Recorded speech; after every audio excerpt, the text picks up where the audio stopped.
Unmuted.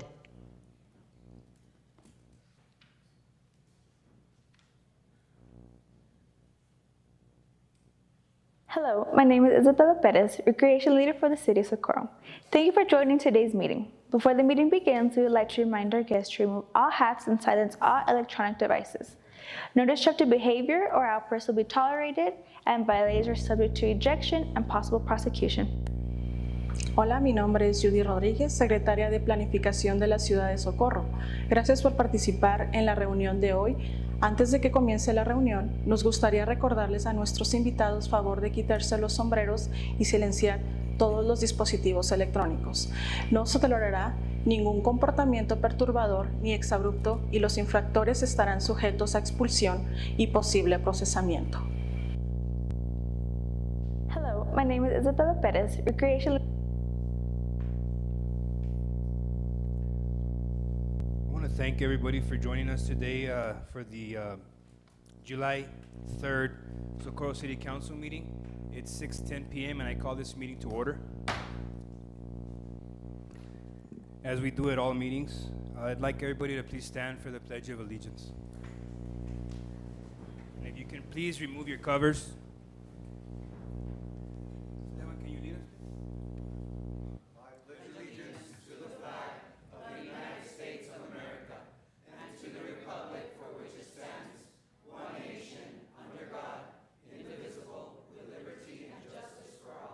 Thank you. Y'all may be seated.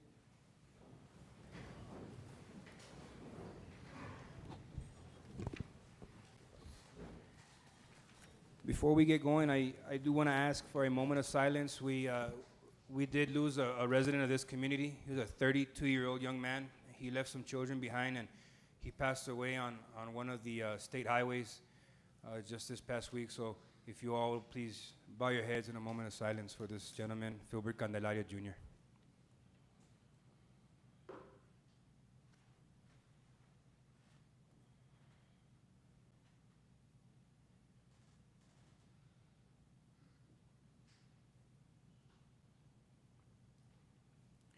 Thank you. At this time, we're going ahead and establish quorum. Ruben Reyes, Yes. Cesar Nevares, Here. Alejandro Garcia, Here. Mayor Rudy Cruz, Here. Gina Cordero, Here. and Irene Rojas. Here. Mayor, we have a quorum. Thank you, Ms. Navarro. Mayor? Mr. Garcia.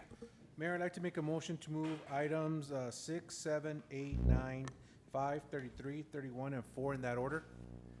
There's been a motion by Mr. Garcia to move items up on the agenda, starting with 6, 7, 8, 9, 5, 33, 31, and 4.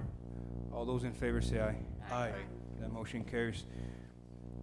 For those of you following along on the agenda, we're going to go ahead and begin with the agenda item number 6.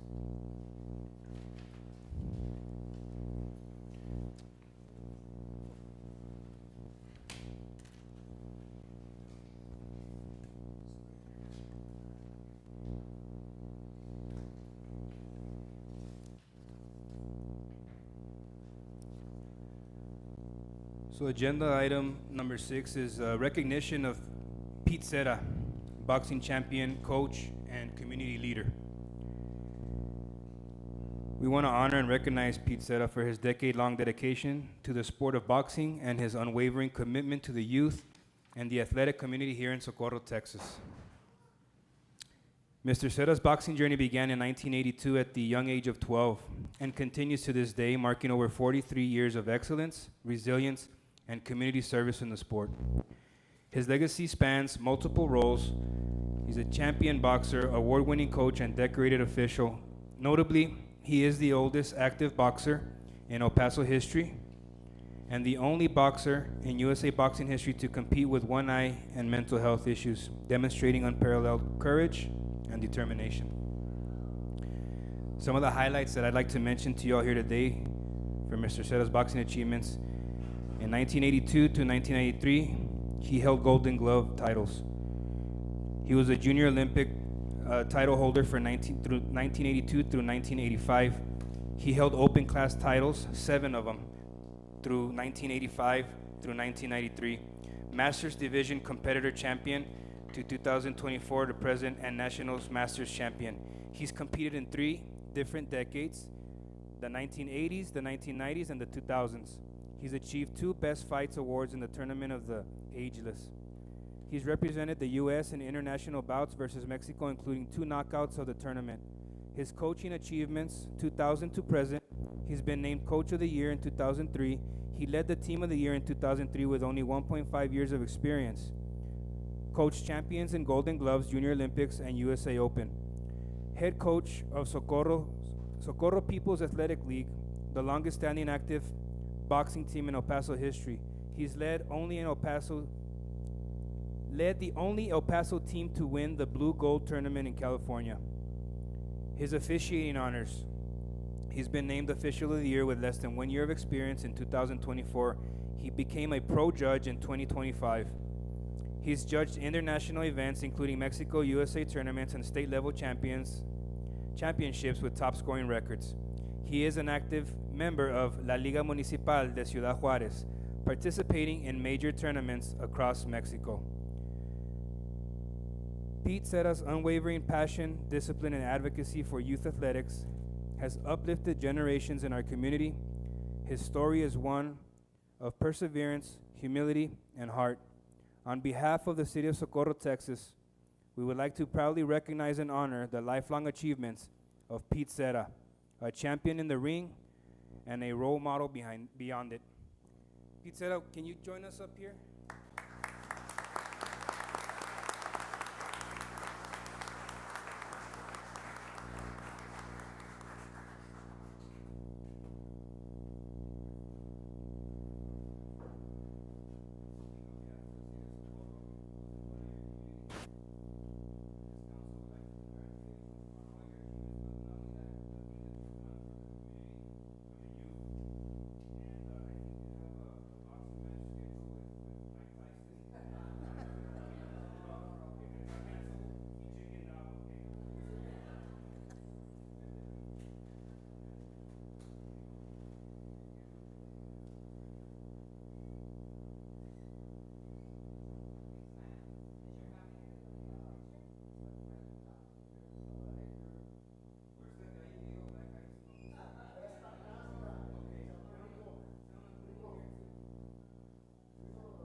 Congratulations, Pete.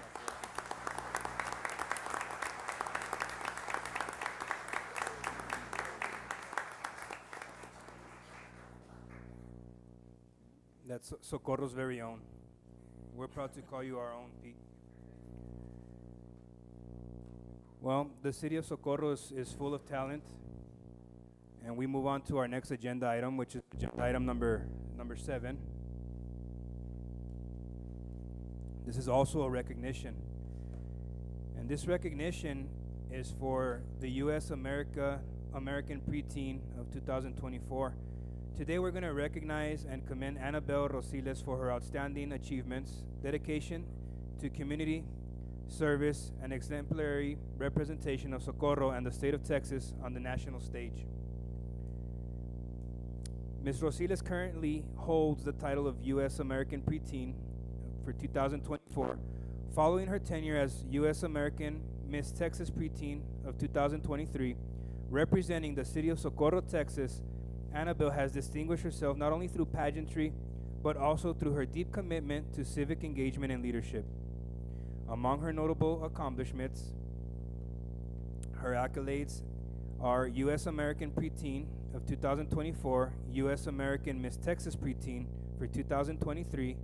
She's the winner of Runway and Evening Gown at the 2023 USAM Texas pageant.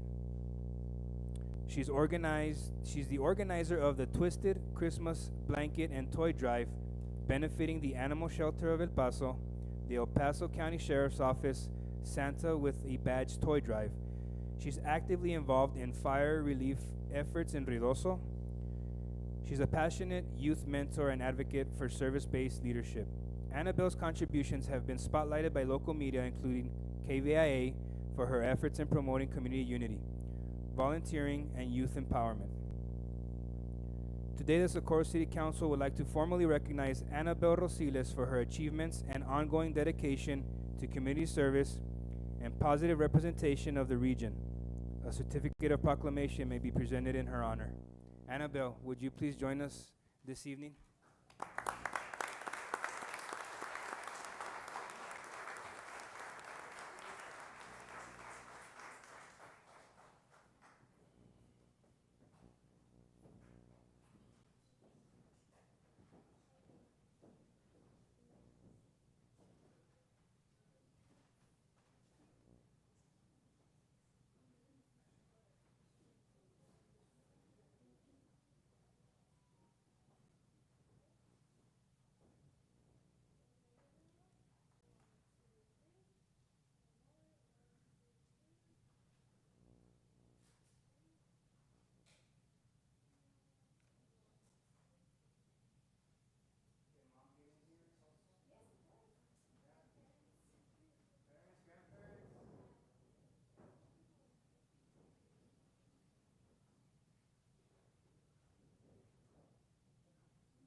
Yeah, get her the mic.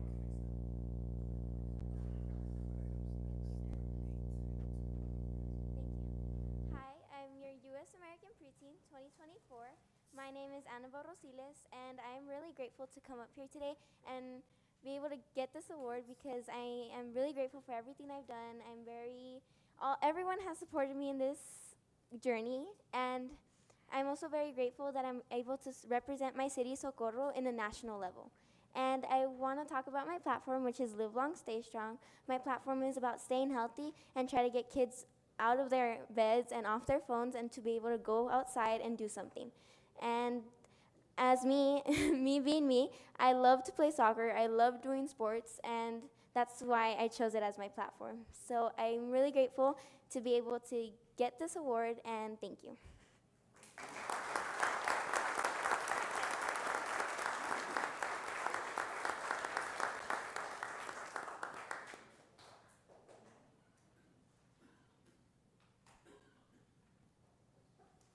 We're going to go ahead and move on to our next agenda item.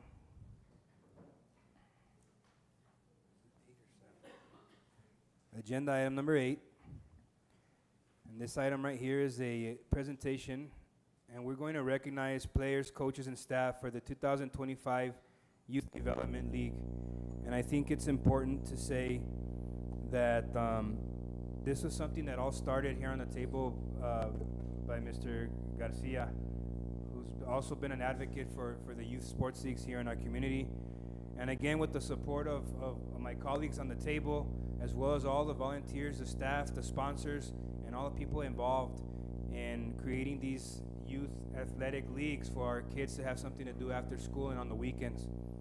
So today, we'd like to present to you all and recognize our players, our coaches, and staff for the 2025 Youth Development Little League. And what we want to do is, because we presented certificates the other day at the park here when we all gathered and we had a small gathering from, but we wanted to do something special and be part of this photograph, so because it does mark a moment in Socorro's history when we do these things for our youth. And we hope that these things can continue happening in the years to come. So if we can please have all of the coaches and the players come up here, and we can all recognize you all really quick here.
Thank you, Mayor.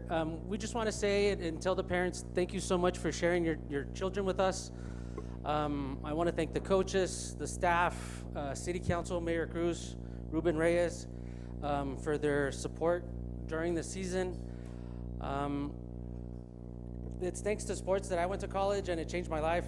And so we find it very important to develop and give kids the opportunity to learn the basic skills, so that when they get to 7th grade and move on into their athletic career, they get as competitive as they can be, and that we can win games.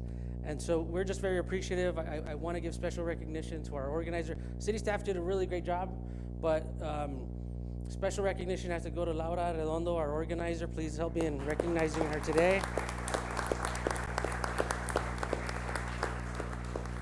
And then we also did have corporate sponsors like Bobby's Auto, Lujan Trucking,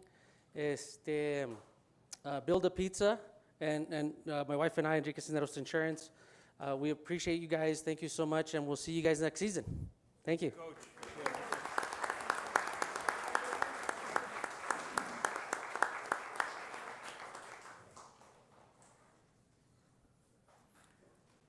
The next agenda item is agenda item number 9. This is a proclamation to recognize the month of July as the City of Socorro's Recreation Appreciation Month. Mr. Reta, would you like I'll to? wait till she gets back. Okay. Our interpreter. Lisa?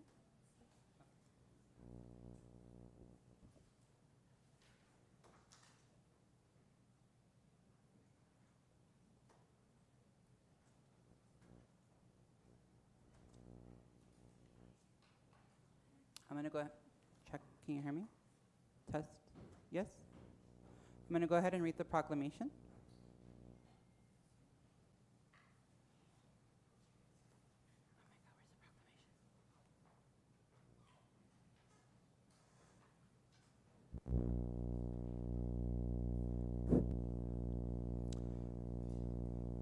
Whereas recreation is an integral part of communities throughout this country, including the city of Socorro, Texas, and whereas our recreation department is virtually important to establishing and maintaining the quality of life in our communities, ensuring the health of all community members, and contributing to the well-being of a community and region.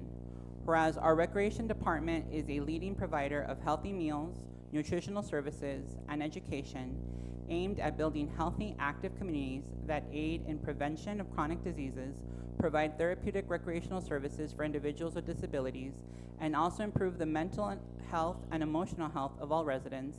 And whereas our recreation is fundamental to the environment well-being of our community by increasing our community's economic prosperity through expansion of the local tax base, increased tourism, the attraction, retention of businesses, and crime reduction. And whereas our recreation areas ensure the ecological beauty of our community and provide a place for children and adults to connect with nature and recreate outdoors. And whereas our recreation department serves as the programmers and coordinators of several campaigns, events, and initiatives in the area of recreation, communication, emergency response, historic preservation, overall civic affairs, often representing the city as ambassadors on a local, state, and national stage. Now, therefore, be it resolved that the Mayor, Rudy Cruz Jr., Mayor of the City of Socorro, Texas, along with the City Council of the City of Socorro, do hereby proclaim the month of July be recognized as Recreation Month in the City of Socorro, Texas, dated this 3rd day of July, year 2025.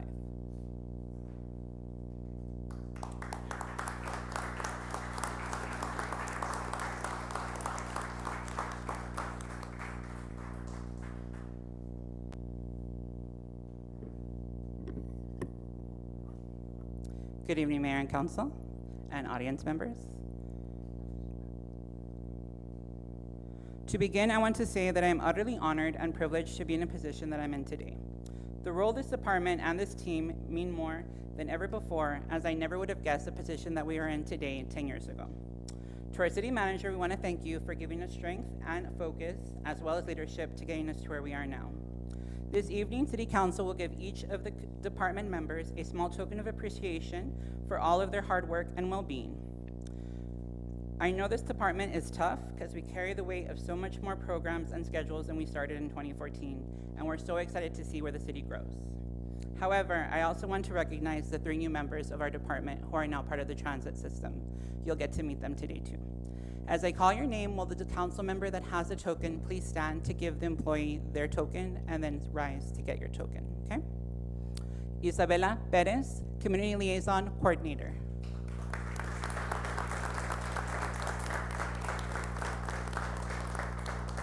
Laura Arredondo, Wellness Coordinator.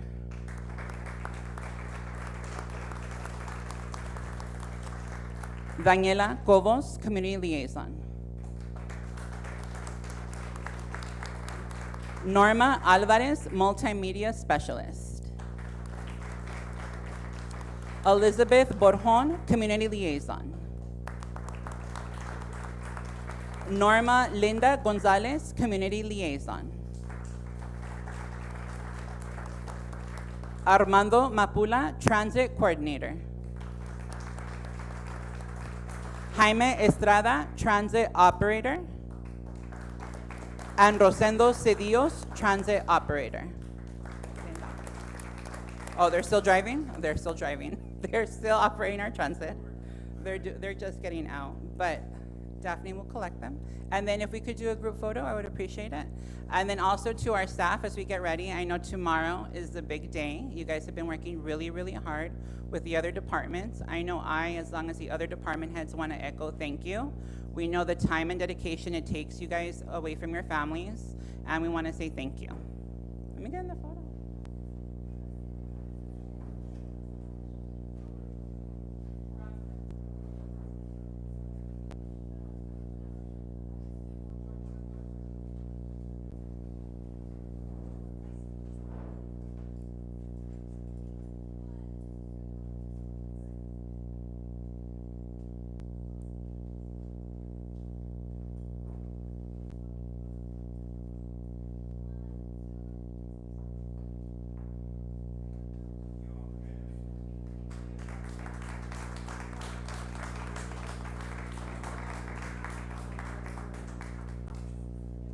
I'm gonna stop by and just rate your concert.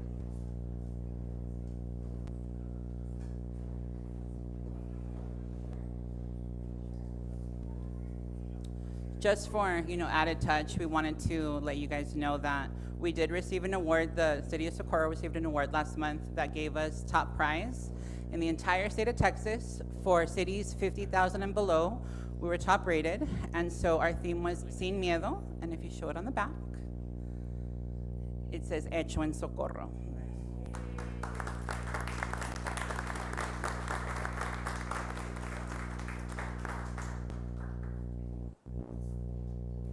A big thank you to the staff behind the scenes that make it happen. Appreciate you all. At this time, we're going to move on to the agenda item number 5. There's also a presentation.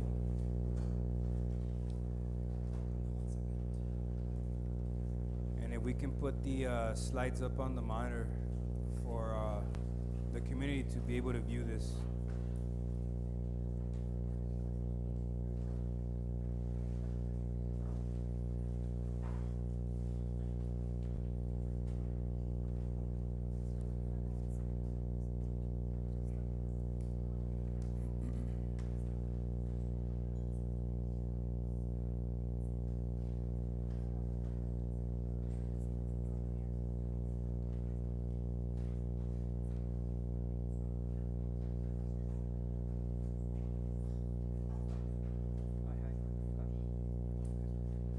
Okay, we'll skim through it, but I think it's important that we provide correct and concise information for our community members. I believe that transparency is key in order for the community to be able to trust in government. So this presentation that we're going to display for you all today is one from 2024, a similar one that you all have seen this year as well. Next slide, please. If you see here, you'll notice that this is what's been considered the Arterial 1 project team and responsibilities. You'll notice that the El Paso Metropolitan Planning Organization. They're telling me to pull up a different presentation. Give me one second.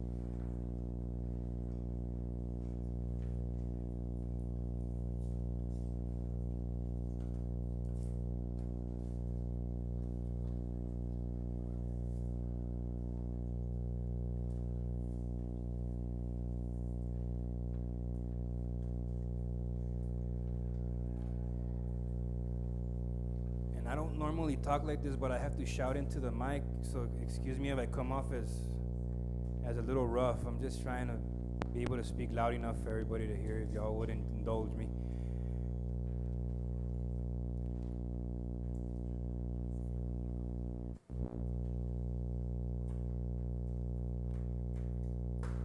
Okay, are we ready with that one there? So I wanted to give you all a little bit of background as to how the Arterial 1 came about. I think it's important for all of us to know this.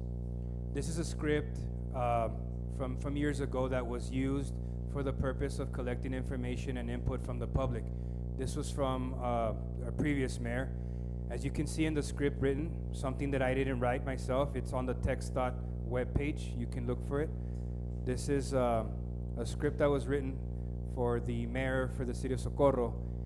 And she states in 2013 and 2014, TxDOT conducted planning and environmental studies to evaluate transportation needs in Socorro. Based on those studies and public input, the city developed 3 viable alternatives, including a no-build option. To move forward for further review, the purpose of that public meeting was to share those options and collect your feedback. Next slide, please. This next slide is going to show you who all of the team players are and their responsibilities. You'll notice that in the upper left-hand corner, you see the El Paso Metropolitan Planning Organization. This organization identified a need to alleviate congestion and improve east to west connectivity in the project area. Below them, you'll notice the Texas Department of Transportation, and their role states because the project is federally funded, TxDOT is providing oversight and guidance on schematic development, right-of-way purchase, and environmental clearance through the NEPA process. To the right of them, you'll see CEA, which is a local engineering firm, and their sub is ICF. They were hired by the city of Socorro to assist with design, engineering, and schematics, environmental clearance, and public involvement. And then you'll see the city of Socorro up top. This project is a local government project and is sponsored by the city of Socorro. Next slide, please. The definition of the NEPA process, or what the procedure is, it's the National Environmental Policy Act, and it is a process. The TxDOT has federal NEPA decision-making authority on behalf of the Federal Highway Administration. The NEPA process must be followed for projects with federal funding, permits, or approval. Next slide.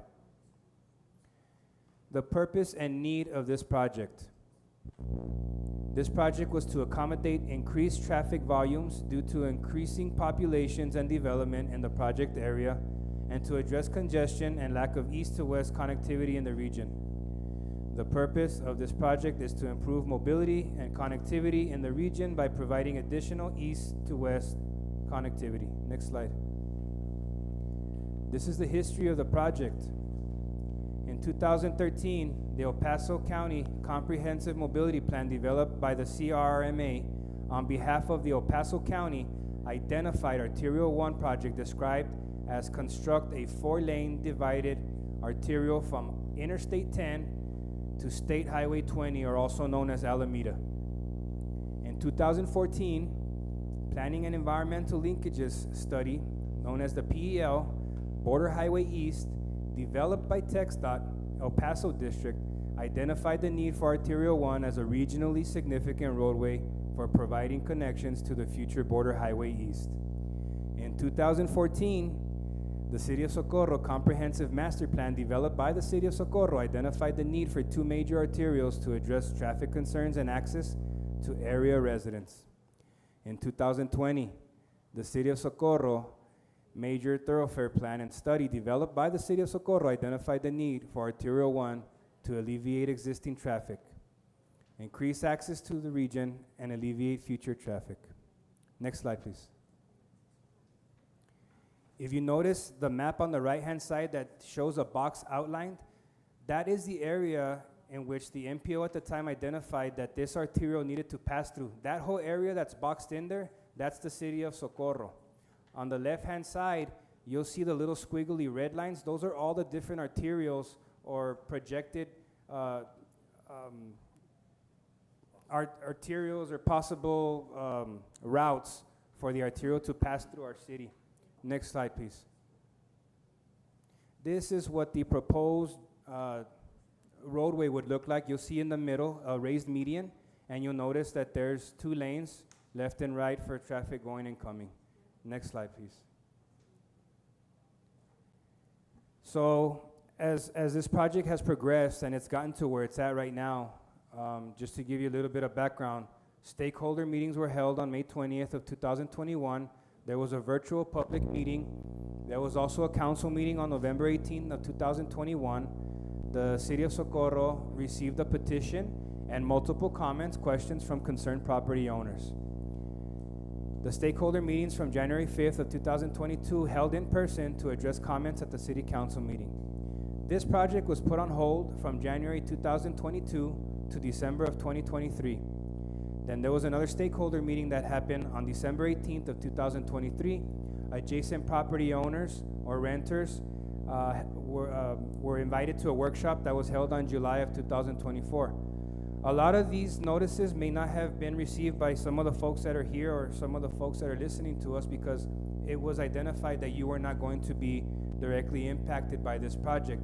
How that's identified, we don't know, and those are it's something that's followed by the NEPA process. They identify those individuals who are going to be directly impacted by these projects. Next slide, please. Again, project history of preliminary viable alternatives. You'll see how the routes have been changed from then to now. Next slide, please. So these are some of the things that were heard. There was concerns about potential impacts, including noise and safety, concerns regarding displacement of longtime residents because of new development, support for and agreement with the need for the project, concerns regarding residential impacts along Bowman Road and San Isidro Road in Alternative 1. Those against the Alternative 1 preferred Alternative 3 and vice versa. Concerns regarding the safety of proposed bike lanes, new construction has occurred that will change the alternative analysis. Will that change the alternative analysis? Was one of the questions. Next slide, please. So based on what was heard by the project team, and keep in mind the project team were all of those four squares that I showed you, the El Paso MPO, TxDOT, Socorro, and the engineering firm. That is the team. And be advised that we have been told by members of the team to remove their logo from all of our presentations that we provide or anything that goes out to the public. We've been asked to remove their logos. Why? I don't know. I thought we were a team. Based on what was heard by the project team, updated existing constraints data within the study area to include the land usage, conducted a project team workshop to re-examine the viable alternatives to attempt to minimize impacts to the neighborhoods.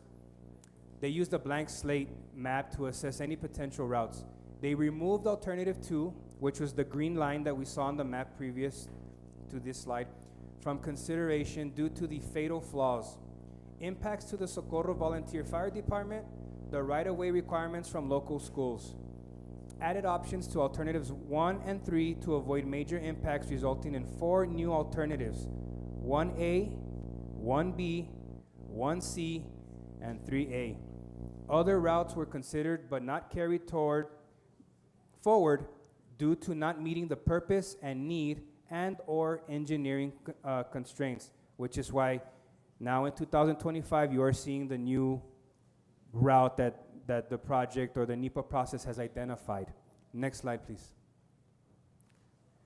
The purple is where I think a lot of the community members that are here with us are going to be affected by this project. So it's moved down by the NEPA process, not because we decided, not because the state rep or the congresswoman decided it. The NEPA process decided for these routes to be moved. Next slide, please.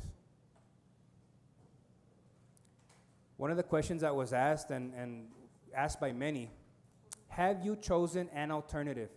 The response to that question is no NEPA decision on the preferred alternative has been made at this time. The workshop presents the revised viable alternatives to all adjacent property owners, renters. It's also important to the project team that the property owners, renters understand what has changed and what is being proposed now.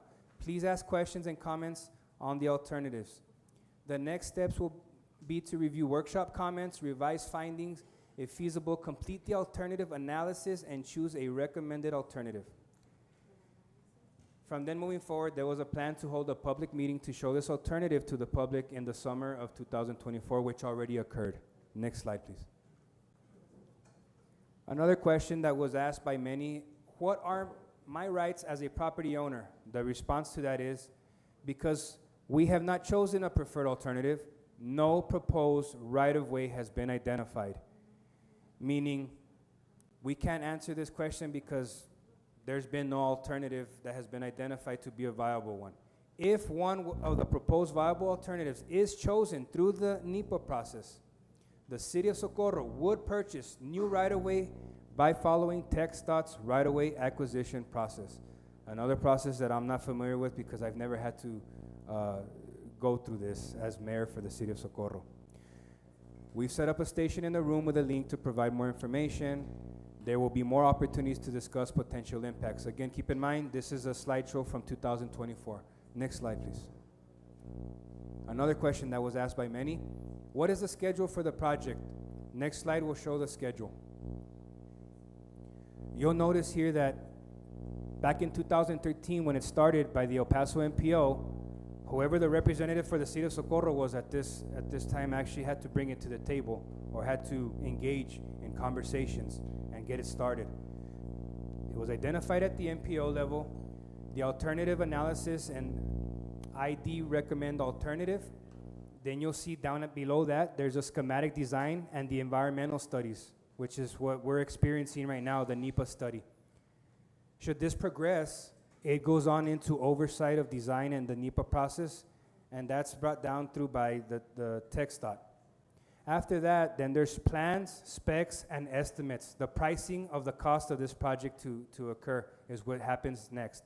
Then you have right-of-way acquisition. And what right-of-way acquisition means, if we have to purchase properties, homes, and whatnot. Again, a process that we're not familiar with because we haven't engaged in anything like this. At least this table hasn't. Then after that, you have project letting dates, and then you have construction. This is what the timeline would look like should it be the desire of this council to move forward with this project. Next slide, please. So before we move on, I wanted to direct everyone's attention to the seal of the City of Socorro. If you notice at the top center, founded in 1682, built for and by displaced American Indians and Spanish families after the Pueblo Revolt, you'll see the Socorro mission. To the bottom left, you'll see an image of the scale, which symbolizes fairness, balance, and impartial judgment. To the bottom right, you'll see images of the Spanish conquistador, a Native American, and the Texas farmer or rancher, all representing the city's rich culture and history tracing back 345 years. As y'all have been witness to the presentation that was provided to you all this evening, the planning for regional connectivity and mobility in our city has been identified years ago, way before my swearing in of last November as your mayor for the City of Socorro. Since the study began, there have been 4 mayors that have come and gone here in the City of Socorro. Members of council have also changed. But I can tell you that I've never seen a more united and compassionate council like the one that's seated beside me here today. And I also respect the passion of our community because you feel deeply about the concerns of your families. But I think it's also important to know this, and I think that we have to provide correct and concise information because I feel that there's outside entities that may want to contaminate what you all have done as a community, contaminate what we all have tried to do to listen to our community members. So I just need to state these facts. On Saturday, May 31st of 2025, I was invited to a community meeting out there. I attended your meeting. On Thursday, June 19th of 2025, I drove with residents of the community, of your community and my community, because I live in the same city that you live in. I drove with them in my pickup, and we saw the homes that were going to be affected. We drove every single road and street that was going to be affected by this project or impacted by the project. On Tuesday, May 27th of 2025, Representative Nevares and Reyes also attended a community meeting with you all out there. On Saturday, requested by organizers of the community for your meetings, June 7th, 2025, our city manager and Representative Nevares, including staff, were here on Saturday. All of the seats that are filled today, on that day, were empty. Nobody showed up to that meeting. And in addition to that, this council has made every single attempt to offer these facilities to you all, so you don't have to be spending money on buying tents and having to outfit the area where you want to have your community meetings at. These facilities are yours. You pay for them.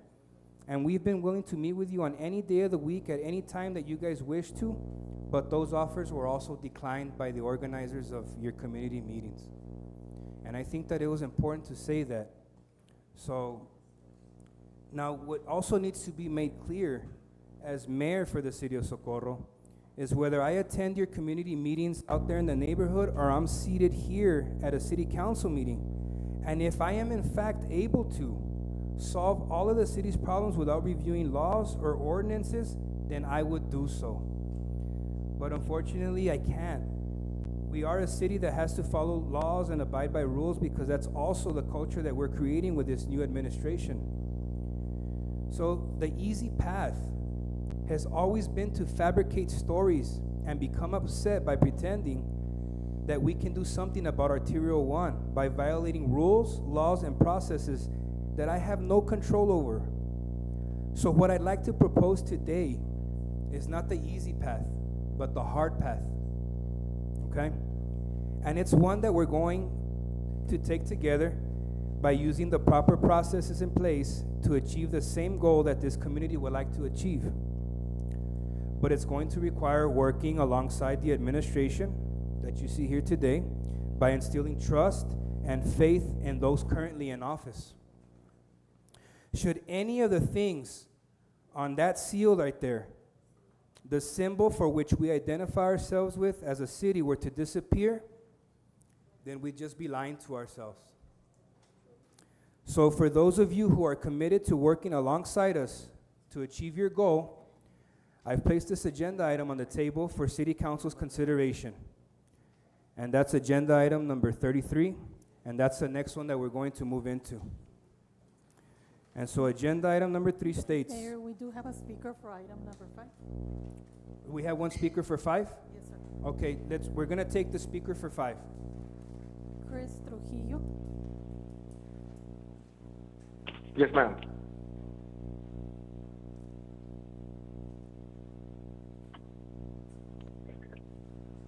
Audience, please raise your hand if you can hear me and you are against the Arterial 1 project.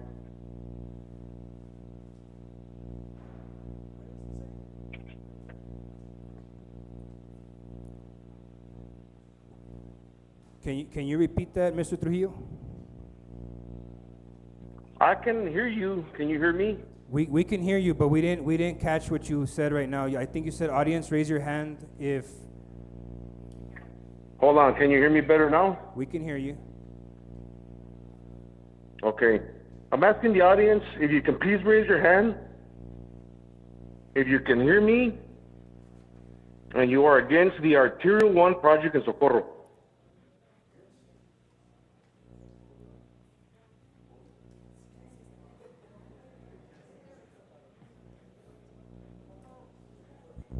Do you want them to keep their hands raised, or can they put them down now?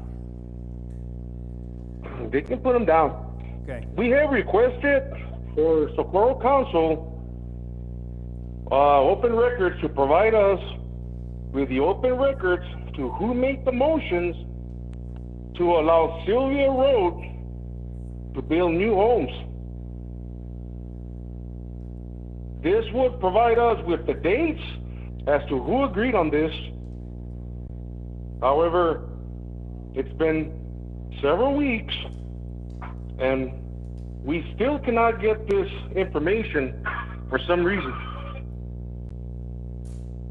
We are told Socorro could not stop these homes from being built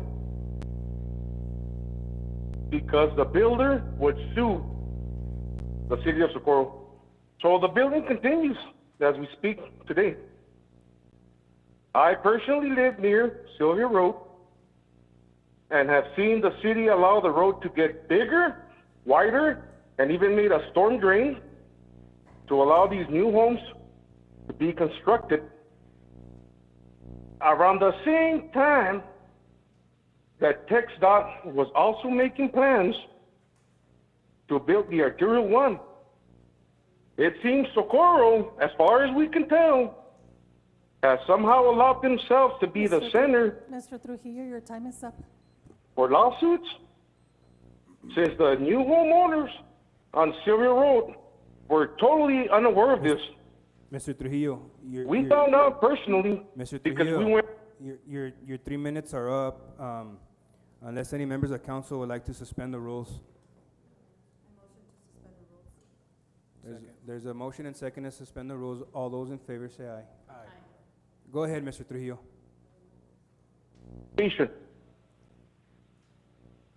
I find it in the best interest for the city of Socorro to dismiss this project and move it out of this town. Thank you for your time. Thank you, Mr. Trujillo. Ms. Navarro, do we have any more speakers for that item? Not for item 5, Mayor. No? Okay, so we can go ahead and move on with the agenda items? Correct. Okay, thank you. So we're Mayor, going I just got a comment. I don't know if you mentioned, but we also met Wednesday, June 11, 2025 at 6 here. District 3 Representative. District Okay. 3 Representative Gina Cordero, our city manager, and myself were here in chambers. Thank you, And- Mr. Reyes. And not just that, but I know that Ms. Rojas met with some residents too. On May 25th, I also, on a Saturday, I made the time. It was important to listen. I gathered with the community members, and so we do care. We are listening. You know, unfortunately, we're portrayed as the villains and that we're not listening or that we don't care. We do. And we wanted to make that known to the community as well. Thank you, Ms. Rojas. And I know that there's a few hands going up, and we want to let everyone speak, and I think we can do that in public comment. We have to follow the rules of order. So I do want to repeat the last sentence that I stated before we move into the next agenda item. So for those who are committed to working alongside us to achieve your goal, we've placed this agenda item, and it's agenda item number 33. And agenda item number 3 is the discussion and action to direct staff to research the process and implications of discontinuing the Arterial 1 project. Motion to approve. A second? There was a motion and a second. All those in favor say aye. Aye. That motion passes. What happens next is staff will go on to find out what the implications are should we end the study. Should there have to be reimbursements made to Federal Highway Administration? We don't know that, but we have to gather the facts before we can come back with a separate agenda item. I hope that you all stay committed to following what the city is doing, following our meetings. Please spread the facts. If anyone has any questions or confusion, pick up the phone and call us. Our phone numbers are on the website. Don't call the criminals out there to come in here and advocate for y'all, okay? We're here to fight for you guys and advocate for you all.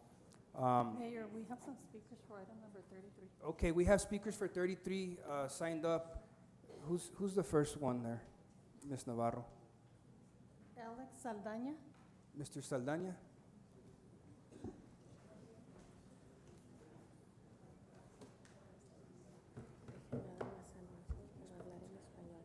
Sí.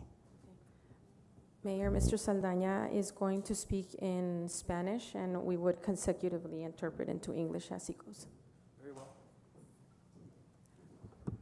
Muy buenas tardes, alcalde Buenas tardes. y concilio de Socorro y ciudadanos de la ciudad de Socorro. Good afternoon, Mayor, city representatives, and community members. Más que una queja, es una exhortación para recordar quiénes son como gobierno. More than a complaint, this is to exhort you about who you are as a government. Del pueblo, por el pueblo y para el pueblo es la frase que enfatiza cómo nuestro gobierno debe cumplir con sus deberes hacia los ciudadanos de los Estados Unidos de América. From the pueblo, for the pueblo is the slogan that symbolizes what government does for its people.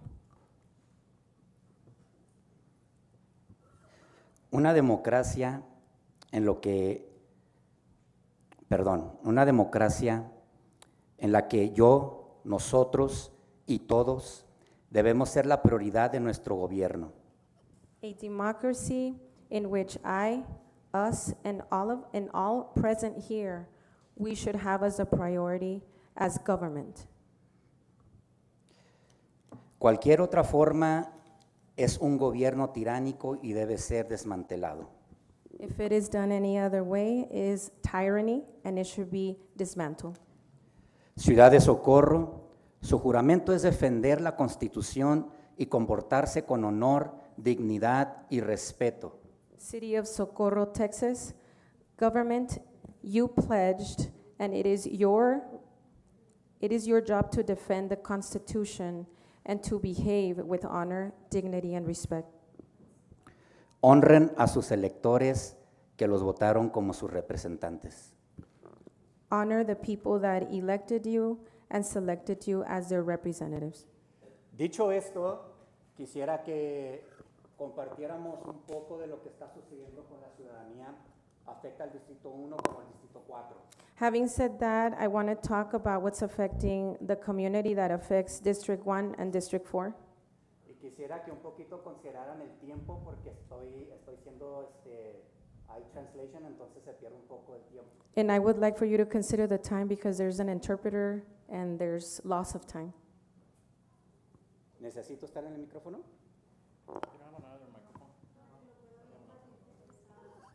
Unless you don't want the people on the live stream to hear you. Ok, es que está un poquito como confuso. Disculpen esta molestia. Testing. Is this on? Can you Sé hear me? que no son el concilio que votaron por esta decisión o este proyecto, I know that you're not the council that voted for this project, pero sí creo que tienen el poder para extender un poquito más y poder abogar por el pueblo. but I know that you do have the power to possibly extend and have a little bit more of time. Considerando que la gente ha estado alzando la voz, Considering the fact that people have been raising their voice, y creo que lo más importante es la voz de la gente. and I think the most important thing is people's voices, Y recordar que ustedes trabajan para nosotros, and remembering that you work for us, cualquiera que esté en una posición en la ciudad. whoever has a position in the city. Y creo que de verdad debemos de imponer And I think that we should in reality impose el poder de la ciudad de Socorro, the power of the city of Socorro, del alcalde y del concilio, of the mayor and the city con representatives, estas otras organizaciones, with all these other organizations, para que consideren una vez más so they could consider one more time otra vía another way, o otra manera de que podamos mejorar another, la ciudad de Socorro. another way that we could make the city of Socorro better. La gente que viene de lejos The people that come from afar y que ha comprado casas en Socorro and that have bought houses in Socorro no es de Socorro. are not from Socorro. La gente que vive en rancho People that live in ranches y la gente que vive en comunidades como las comunidades viejas, and people that live in communities like the old communities sabemos lo que representa esta ciudad para nosotros. know what the city represents to Cualquier us. otro va a decir derrumben, Whoever anyone else is going to say you could tear down, porque para ellos es importante because to them it's important y se respeta su opinión, and we respect their opinion, pero ellos no consideran los años de toda esta gente but they don't consider all of the years of these people y lo que ha luchado estas familias por más de 50 años por mantener sus terrenos. and what these people have fought for over 50 years to maintain their lands. Sé, al parecer, que esta decisión ya se dio, I know that this decision possibly is already made, pero quizás lo único que pedimos es que luchen un poquito más but the only thing that we ask for is for you to fight a little bit more y que escuchen a la gente and to listen to your people. y que cuando se hagan juntas, And when there are meetings, sea aquí o sea allá afuera, whether it's here or outside, tengan la decencia de decir voy o no voy, have the decency to say, I'm going to show up or not, para que entonces la gente so that then the people no diga lo contrario de ustedes, don't say the contrary about you, porque nosotros mismos nos ponemos la soga al cuello. because then we'll choke ourselves. Y creo que un poquito como lo puse en público And I think that the same way I said in public, y el alcalde Rudy me respondió, and Mayor Rudy responded, y como le dije ahí en el comentario, and like I Señor told him in Saldaña, comments, Su tiempo se le ha terminado. Quedamos que iba a ser un poquito más plazo, ¿no? Hago una moción para extender su tiempo. Go ahead. Sí. Adelante. Y como dije en ese comentario, And as I said in that comment, que él por lo menos esperaba una disculpa por no haber atendido cuando ya había dicho que sí. I at least expected an apology for not attending when you had Es- mentioned you would. Porque eso es lo que dijeron la gente que se juntó. Because that is what the people that gathered said.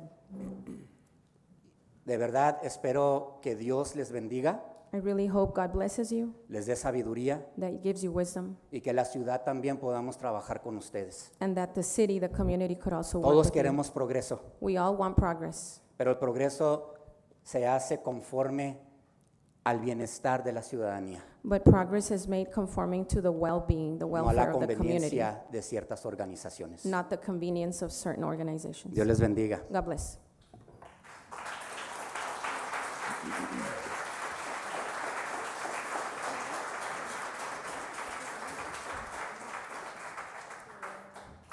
We appreciate the comments of the public, but at the same time, I think it's also important to remind everyone, I threw out dates and times for which members of this council visited multiple times with everyone. It wasn't but 2 days ago, I spoke with one of the organizers of your meetings, and he didn't tell me, we knew you weren't going because you notified us you weren't going. We want to make sure that there's clear and concise information going back and forth, so whoever the organizer of your meetings is, you need to make sure that they're communicating correct and concise information to you all as well. I can't stress that enough. We're here to work with you and not against you. We've met with you all multiple times, and I think that it's fair to say that the way you request us to attend your meetings, we've also made ourselves available on Saturday mornings with staff, and we've been left with empty seats as well. But I do want to hear all of your comments because we do work for you. We have more speakers, right? That is correct. Our next speaker is Ray Perez. Mr. Perez?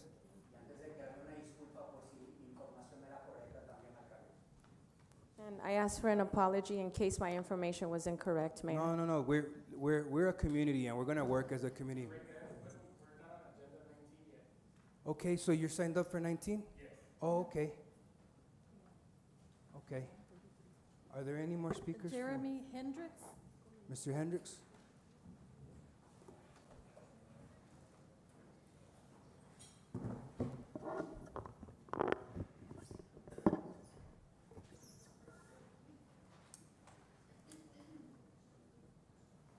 City Council members, Mr. Mayor, audience members, many of you remember me. You may know me. And those of you who do not know me, my name is Sergeant Major Retired Hendricks. I live in North Loop in Rancho Villa, right where that big, beautiful bridge is supposed to be built off of Arterial 1. I didn't come here tonight with prepared comments. I came here in hopes of hearing that Arterial 1 was going to be canceled. I'm coming here and hoping that you guys are going to stop this disastrous project. I'm asking you to please go ahead and stop this project. I'm hoping that you're not going to strip me of my privacy, my sanctuary, my retirement home, everything I worked for. I can't even sell my home if this project goes through. Who's going to want to build a home with a bridge by it? You've locked me into a prison, meaning my mortgage. If this thing goes through, who else is going to be affected by this? Who else will be locked into their mortgage? Think about the situations you're putting everybody through. You're not doing anybody any favors by doing this.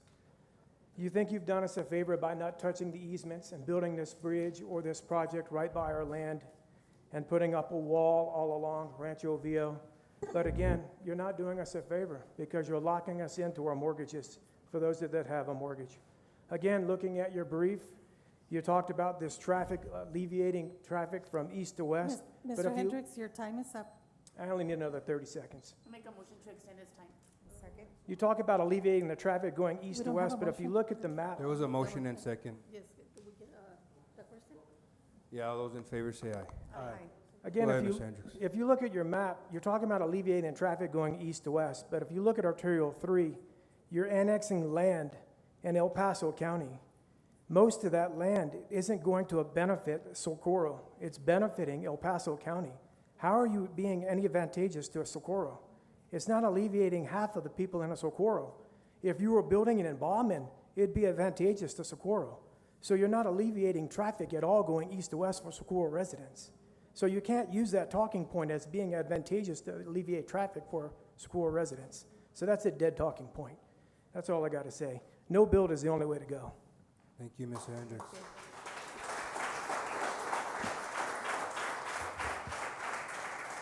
Jay Clark.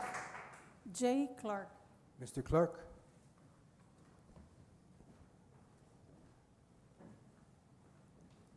Hello, I'm trying to make this quick. I just had one little part of my statement, the original statement that I timed out on that I wanted to present. It was basically, please do the right thing and halt this project. Let's take it back to the drawing board. It's been over 10 years, right? Listen to the community. Protect our homes, our land, our safety, and our way of life. You know, Rudy, I can't thank you enough for bringing this up. I do have 3 questions. I want to take a minute to thank you for bringing this action to the agenda. And I've listened to the council meetings. I've listened to all your comments tonight. Sounds like we're a little bit upset on both sides. And I think that a lot of that started because of the way that we were all informed about this project, and that became a problem for us. Felt we lost trust. We didn't feel like we could be trusted. And then we had certain representatives show up to our meetings, and we thought, man, we do have support. People are going to be with us. Everything's okay. And then the information shared in those meetings didn't turn out to really hold any water. Those pans all had water holes in them. And so when we start talking to TxDOT, when we're talking to the representatives that are here, the information we received wasn't complete and it wasn't entirely truthful. And so I think you're right, Rudy. Going forward, if we can work together and we can all have honest, open communication and make sure that we're taking the extra time so that everybody gets the same understanding, I think we can move forward well. And that's what our group is working on. There are multiple groups, so some of these things were happening with different groups. It wasn't just us. And with that, I'd just like to move on to my 3 questions. Hopefully I don't time out. And really mine are more about progress. Mr. Clark, your time is up. All those who would like to extend. Motion to extend his time. Thank you so much. There's a motion and second. All those in favor say aye. Aye. Go ahead, Mr. Clark. I appreciate that. So one of the reasons why we wanted to meet on the 21st is because we knew that our comments would be in, and we hoped that maybe there would be more new information that you could provide to us as the community out there. And then again, now kind of we're making another decision. We're having a little bit of progress, so our group does have some questions. And the first one is, what are the timelines of the decisions being made? Will we be able to get a vote on this as soon as possible? I'm not expecting you have these answers right now. I just want to make sure they're on the record, and I'm sure that you guys, you're working on this, you're going to reach out to us and get us some information. So the second one is, who exactly does the vote come down to, and who is in position to bring the vote to the table? So I don't know if that's changed. I think it's somebody on the council that has to ask for it, and they have to make a motion. It has to be accepted, and then we can move forward. If I'm wrong on that, please notify the group. And then what happens after the vote? Does it get moved to a different location again, or is it just going to be completely eliminated? The Arturo 1 project is kind of what we're concerned about. Okay. So with that, I thank you very much.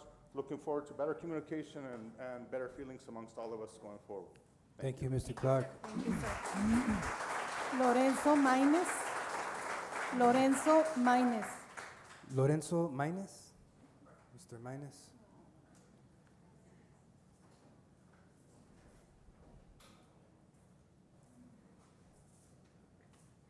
Council, thank you. Talk about the lateral one. Been living on Sylvia Street for 43 years.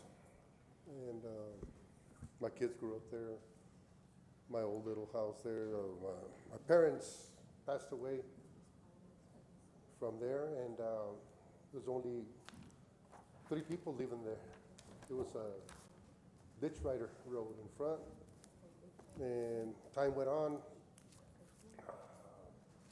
We couldn't get water because it was a dead end. It was an illegal easement. So all of us paid to get city water. Now, the previous years, they unblocked the road, made it to Flor Bonita and all that stuff, and the ditch was closed. A lot of irrigation was, a lot of people did what they wanted. And this lateral one will affect me, my family, have a wife in a wheelchair. She had a stroke, and if this were to happen, where am I gonna go? I'm about to retire, and I'm just asking, all of you, text that, please. There are other alternatives. Mr. Vines, your time is up. Okay, thank you. Would very any much. like to Just- suspend Make the a rules? motion to extend his You time. understand me, and I hope the project is. Hang on, Mr. Wright, there's a Thank you very much. motion. Thank you for your time. You don't want to say anything else? We can suspend the rules for you. We extended your time, sir. We ex- There was a motion and second. All those in favor say aye. Aye. Aye. You have Thank time, you. sir. There's other alternatives. There's a lot of land out there, with no houses, and like the gentleman said, they're building houses in front of my street. Those people, they're just buying houses. They just bought their houses, and then to have it knocked down, there was miscommunication with the builders and whoever sells the houses. There's a lot of miscommunication. Apparently, the lady who's selling the houses wasn't aware of the project. So a lot of miscommunication, and I'm asking everybody for your help, and hopefully they'll move this project. Of course, progress, yes, but not my house. Thank you so much. I Thank you, appreciate it. sir. Rocío Martínez. Rocío Martínez.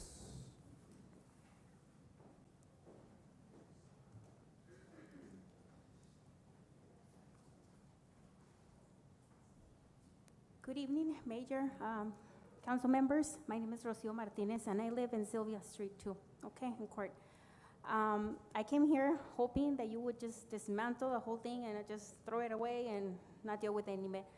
But I know there's laws and there's a process of doing this.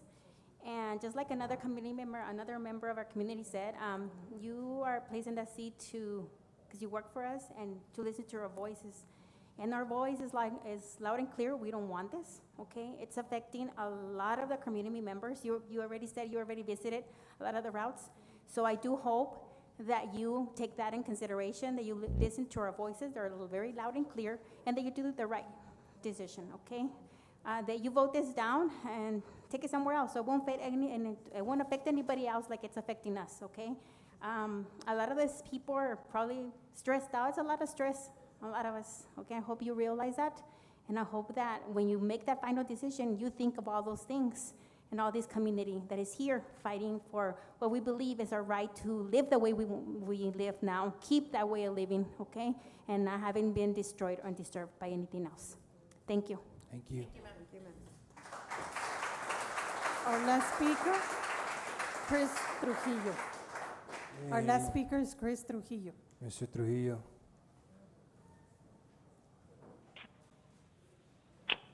Yes, this is Mr. Trujillo.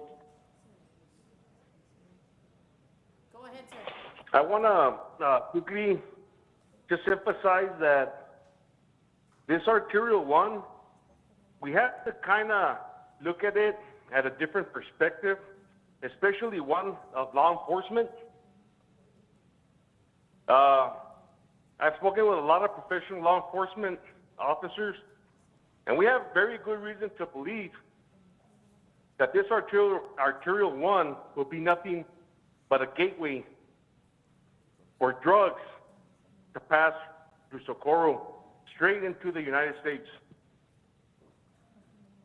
The amount of damage that this will create for this city is unbelievable. I urge you guys sitting there, I can see you, on camera, you guys are professional. Thank you for your service. I urge you guys very sincerely and professionally to make the right decision. Okay? You have already caused enough damage. Stress to the whole entire city. That we have even already gotten together as a whole, and hope it doesn't go that route to start having to get together and have to vote people out of office. And I want to emphasize that. Okay? Mr. Trujillo, your time is up. That's where this has gone. That's where this has gone. And you're right, Rudy Cruz. We need to work together. Mr. Trujillo, let us extend your time really quick. I make a motion to extend this time. I second. There's been a motion and second. All those in favor? Aye. Go ahead, Mr. Trujillo. And you're right. We do need to work together, and that's what we're doing right now. The other thing I want to emphasize, if we go through that Sylvia Road and we do all this, you're not just, breaking the hearts entirely of people who have worked their lives to buy a house, and let alone destroy the oldest Camino in the United States, the Mission Trail, and keep on destroying farmlands. We don't know if it's to accommodate more warehouses. We don't know. We voted you guys in there for this reason. Make it count. Thank you. Thank you, sir. Thank you, sir. Thank you. Make the right choice. That was our last speaker. That was the last speaker for For this item number 33. for this item. Excuse me, wasn't there a sign-in sheet up Yes, there? sir. I think I signed up to speak. Your name, sir? Serafin Joe. Mr. Seraf, did you sign in for public comment or? That's what I thought I was signing up for. Oh, he signed up at the entrance. Well, can he still sign up for public comment though? Yeah, let's get Mr. Serafin's name on public comment document once we get to public comment. I think, Mr. Serafin, we have one more agenda item, and then we'll move into the public comment section, and then we'll. Yeah, if I don't have to speak, I'd at least ask for a point of clarification on line item 33 if I don't have an opportunity to speak, please. Thank you. Absolutely, and so I just want, tomorrow's the 4th of July. Yes. And I want everybody to celebrate and have fun with your families and enjoy the 4th of July weekend with your families. I don't want you to stress out over this. I also want to reiterate and remind you all that the decision that this council made, and I think it's very evident on agenda item number 33 that was placed on this agenda tonight, was to direct staff to research the process and the implications of discontinuing the Arterial 1 project. It's been made evident where this council sits, okay? I just want some expansion on and clarification on what discontinuation means. So like I said, I can wait my turn. Absolutely, absolutely. And just for a reminder, public comment, as much as we want to answer questions, we're not allowed to. It's the opportunity for you all to speak and us to keep our mouth closed and listen to you all and take notes as to what your concerns are. And if we need to bring items later on at later council meetings, we'll do so. Just want to remind you all of that. There's no more speakers for agenda item number 33. We're going to move into the next agenda item, which is agenda item number 31 on the agenda. Agenda item number 31. This is the discussion and action on approving the issuance of the fiscal year ending September 30th, 2024 annual financial report by SBNG Certified Public Accountants. Motion to approve. Second. Do we have our presenters online, or are they going to be present? Oh, okay. Our finance director.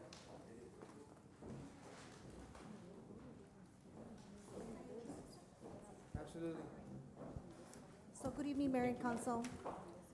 The City of Socorro is required to issue a financial audit each year in accordance with the state regulations and sound fiscal management practices. SBNG Certified Public Accountants has completed the audit for year end September 30th, 2024.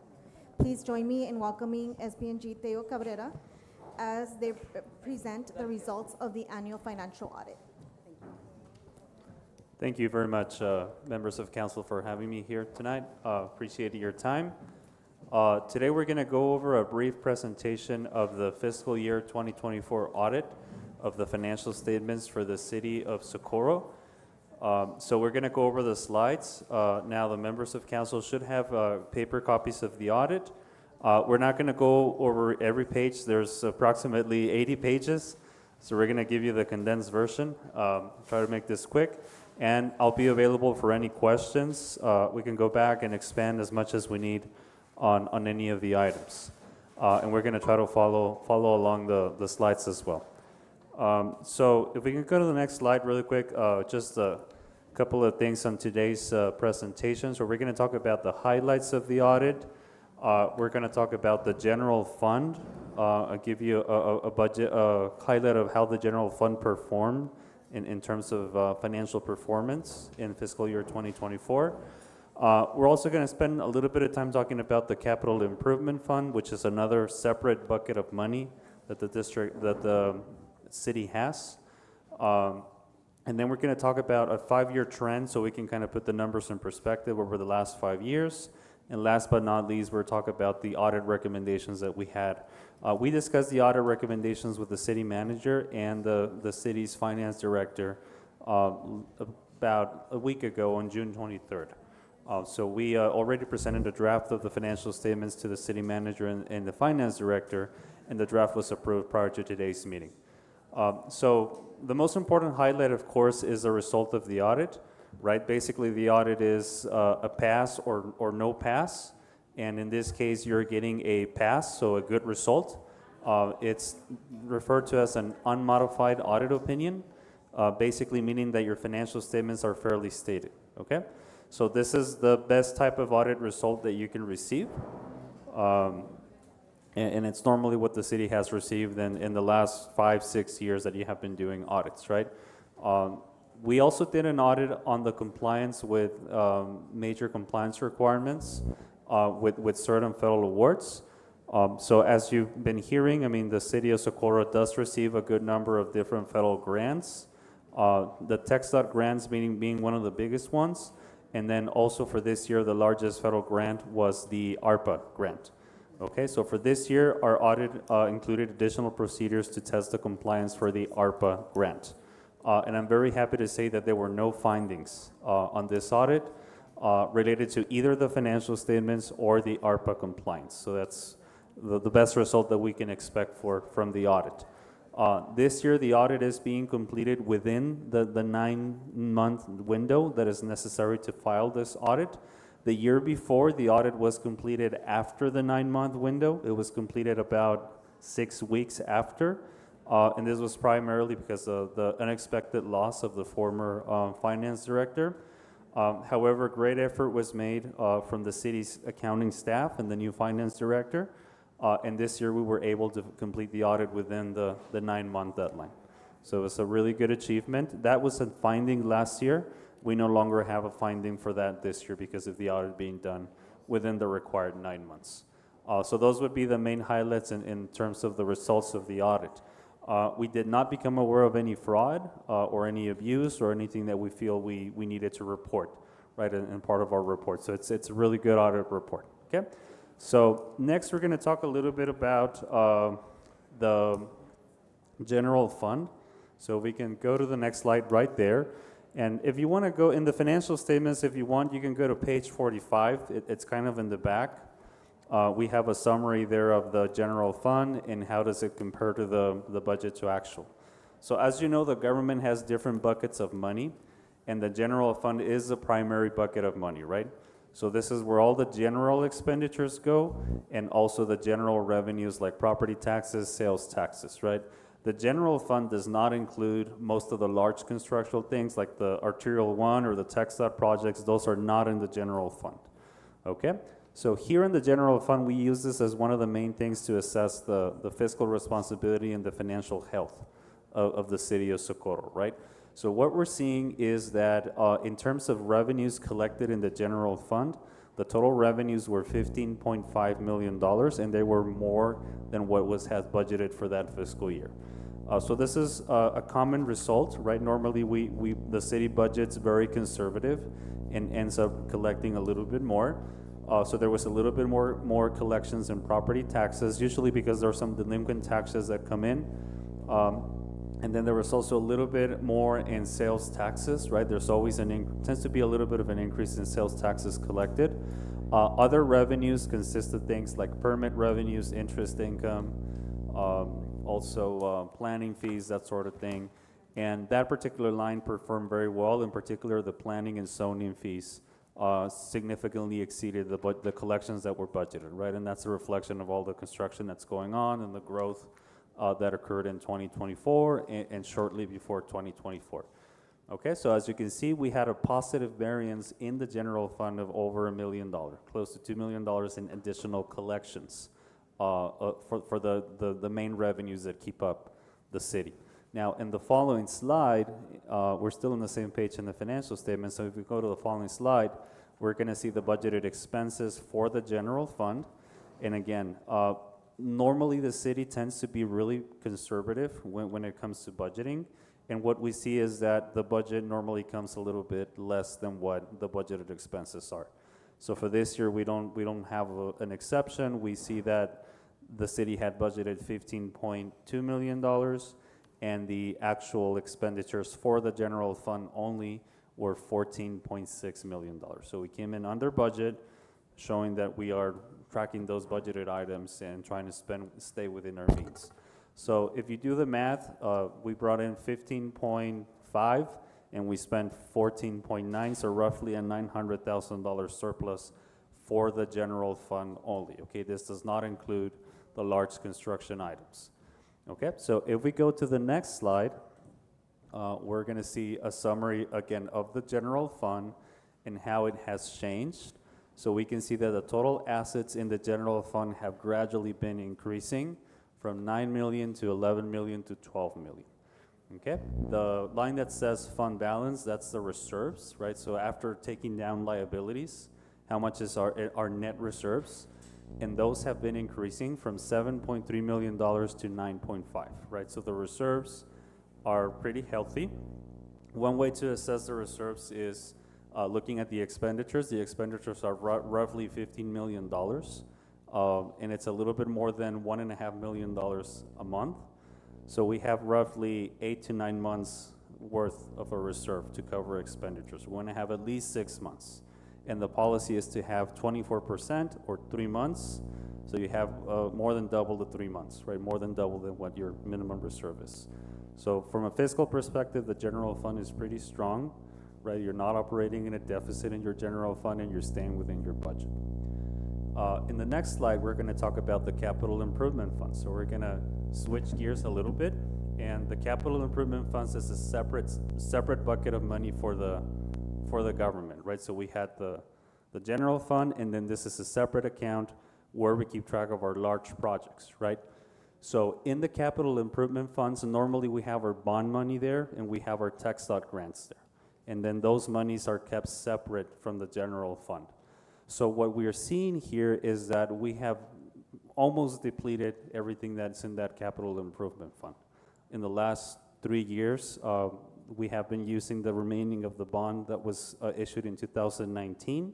And then in addition, there's 4 TxDOT projects going on. Arterial 1 is just one of them.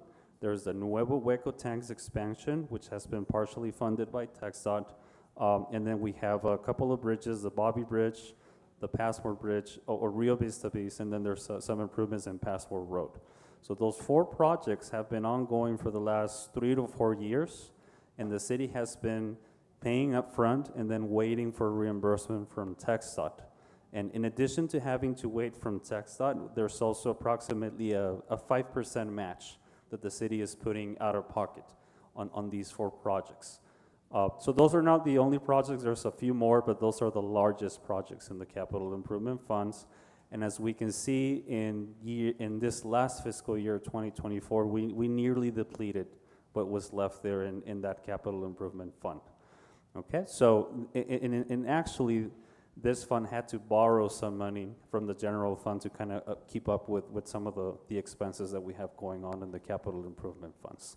So one of the recommendations that I had after looking at this year's numbers is, okay, we're fine in the general fund, but we need to be careful with our capital improvements because we're running out of that bucket of money in particular because of what we have going on with all those TxDOT projects. Right, we have 4 of them, they're pretty large. Some of that is going to be covered by our ARPA funds, and there's still 2 more years left to finish the ARPA expenditures, but there's been a little bit of stress in the general fund because of this. Okay, so we're still not in a fragile position, but we need to be careful with all those large projects because we want to make sure that our general fund is being used for what the general fund is, and that we're not relying too much on the general funds to continue with these large expenditures. So that was one of the things. So if we go to the next, we're going to go to the next slide.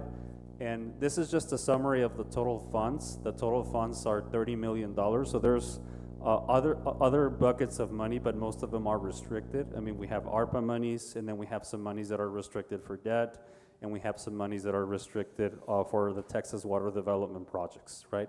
And you can see the breakdown of those on pages 8 of the financial statements. And in the next, I think it's in the next 2 slides. I'm probably going to have you guys skip 1 slide. We have it's that slide actually. We have a table that shows the breakdown of what makes those $30 million, okay? So we have the general fund, we have a special revenue fund for grants, we have $4 million in ARPA, and then we have different categories of monies that are budgeted for other things. We have, from the Texas Water Development Board, we have approximately $9 million, but that hasn't been tapped, right? And those monies are set aside just for that drainage project. So as you can see, the general fund is pretty strong. The fund that is getting depleted is the capital improvement fund, as we discussed. We're gonna go 1 more slide, please. The statement of net position is on page 6. So if you're following in the financial statements, you can go back a little bit to page 6. And this is just a general overview of the balance sheet for all the funds. And it's basically like a high-level picture of how the finances of the government are doing. And this includes all the infrastructure that has been put in place, and it also includes the total liabilities, including bonds, right? So total assets are now $90 million, right? I mean, assets have been increasing year over year. Liabilities are $38 million, including the outstanding bonds. And that is actually a 13% decrease. So your assets are increasing, your liabilities are decreasing, and your net position is basically the difference between assets and liabilities, right? The net book value has increased by approximately 13%, right? So what we're seeing is that the city is becoming more sound overall financially, right? Even though with those large construction expenses, we're still seeing that the city is growing faster than the liabilities. In the following page, there's a summary of in the following slide, and then also in the following page, there is, I'm gonna go 1 more slide, sorry. There's a statement of activities, that's page 7, and this shows a very high-level income statement or profit and loss report. So this is all the funds combined, all the departments combined. The total revenue is $24 million, and that includes all grants, including ARPA and TxDOT. And all restricted grants, and then the expenses are $18 million. So including all the funds, we have $6.7 million, and this is before our large capital expenditures. So the large capital expenditures are $8 million, right? Those are not counted as expenses, they're counted as assets in this presentation. However, what we can see is that we're using a little bit of the reserves to fund those large capital improvements. In the last slide here, before the last slide, I'm sorry, this is just a summary again of where the main sources of revenue are coming from.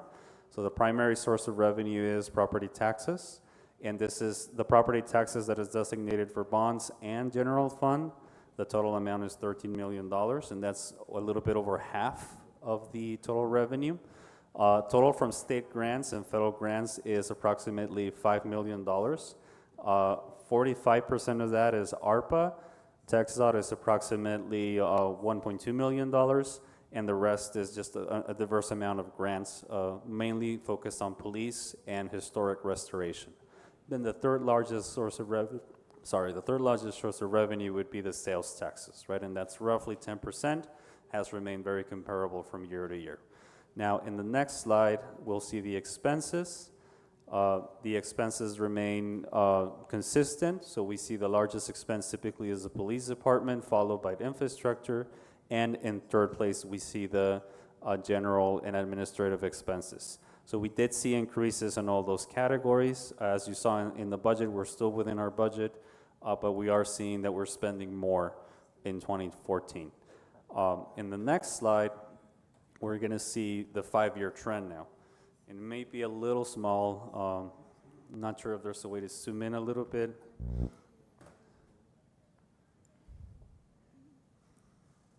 Yeah, it looks a lot better. So we can see in the far left where we were during the pandemic, right, in 2020, and then this is fiscal year. So it's the cutoff is every September 2020 through September 2024. So the amount of property tax revenue has been increasing gradually. There hasn't been a significant increase in the property tax rate, right? Most of it is coming from the increase in valuation. Sales tax revenue has seen over 5 years a significant growth. So back in 2020, the sales tax collections were 1.7 million, and in 2025, I'm not sure if you can zoom out a little bit, we have 2.5, right, in sales tax revenue. The total assets, those are going to be the third line to the bottom. In 2020, there was $60 million in assets, and that has continued to increase all the way to $90 million, right? So that is correlated with the investment in streets and infrastructure and projects. Those have been increasing, and the infrastructure, I believe that's going to be the fourth line from the top. So we started with $43 million in streets, infrastructure, vehicles, equipment, and a reflection of that is the use of the TxDOT funds, but also ARPA monies have been invested in some of those capital items. So we have seen growth from $43 million all the way to $61 million in investment in infrastructure and vehicles and equipment. Debt, public debt in particular, bonds, that's the line right beneath it. So the largest was that 2022. There was a couple of bond refinancings in 2022. So we were at the highest at $30 million. There hasn't been any new bonds since then. So we're ending the fiscal year 2024 at $30 million, right? So our capital assets, our investment in infrastructure and streets, as you can see, are now doubling how much we have on bonds, right? So that's, you've been able to do all that much investing in infrastructure without getting into new debt, right? So that's actually pretty good. Again, a good part of that is coming from older bond issuances. It's coming from TxDOT, ARPA, and also from your own reserves, right? You're also using some of your own reserves to get to that $61 million in capital improvements. And then the last two lines, those are going to be your investments and your cash. So as you can see, I mean, it has remained fairly consistent. I mean, it fluctuates a little bit between cash and investments. You were at the highest point in 2022 with 19 million and 8 million, and you're ending 2024 with 10 million and 12 million. So still a pretty good position as far as total deposits, right? And that includes restricted and unrestricted, as also as your reserves. Does anybody have any questions on these numbers before we go to the audit recommendations? Yeah, thank you. Just looking at the 2022 numbers and 2024 numbers, is it because in 2022, at that time, there was maybe less projects identified, that monies weren't expended the way they are now? Yeah, so in 2023, you started spending a lot more on those 4 TxDOT projects, and then also in your ARPA. So 2024 was a really large year for your ARPA expenditures. You had and I think over it's 2 safe, million. And I'm sorry to interrupt, Sure. I just, because our taxpayers, they need to know this.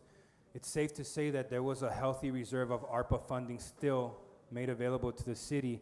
Now that it's coming to an end, right, we're now having to dig into operational budget, hence the reason why you see a lesser number up there. Correct. So in 2024, I would say it was the last year that you didn't really have to tap into your general fund to do any of this. There's still approximately $4 million left in ARPA that have already been budgeted for diverse things. Some of those are going to be used for construction. Approximately 2 million is going to be used for streets, but the rest of the ARPA is going to be used for diverse needs of the city. The bond monies from 2019 have been fully spent as of the date of this report, right? So anything else at this point is going to have to come from general fund, or it's going to have to come from ARPA, right? And then you still have 2 more years to finish your ARPA, and you still have approximately $2 million left from TxDOT to finish spending. Some of that has to do with Arterial 1, right? So that's a big question mark, what's gonna happen with the remaining ARPA money from TxDOT? Are you gonna be able to repurpose that, or is that just gonna go away, right? Because you do have, the original Arterial 1 project was, let me see, I have it here. I think it was a $4 million grant. Yeah, $4.5 million, out of which you're approximately about a third of the way you've spent on that, right? So that's one of your biggest projects. The other big project is the Nuevo Hueco one. So the Nuevo Hueco expansion, that was $2.9 million, that has been almost fully spent, right? And that's one of the things that's influencing here this thing. And there's also been a lot of investments in transportation equipment, police equipment, a lot of technology, a lot of software that has been purchased. It's all part of those $61 million. You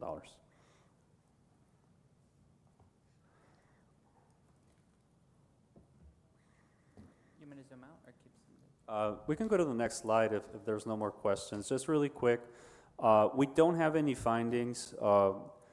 Usually when there's an audit finding is because we consider it a severe thing or something that needs to be addressed very quickly. So we're very happy to say that we don't have any findings in this audit. In the last cycle, we had 3 findings, right? One finding was some errors in the accounting for ARPA. Those were corrected. We worked really closely with the city's grant department and the new finance director to try to resolve those. And we didn't have that issue again this fiscal year. There were also some problems with the accounting for the TxDOT grants, right? That was also addressed during the fiscal year and before we started this audit. And then the third finding, as I was mentioning in the beginning, is that last year's audit was completed outside of the required window, right? The deadline is 9 months, and it was completed about 6 weeks after the 9 months, right? So this year we were able to complete the audit within that time. So we don't have those 3 findings anymore. That's, great effort from the accounting department and really the entire team, right? Because to get through this audit, it's really a team effort, because it's not just the accounting department. We're asking information from diverse members of the staff. A big part of the audit is the grants department too, a little bit of the police, even the IT department, because there's a lot of IT expenses that we're reviewing. So we were able to get through the audit much sooner this year. We do have some recommendation. The biggest one, in my opinion, is looking at the flows of monies between general fund and capital fund.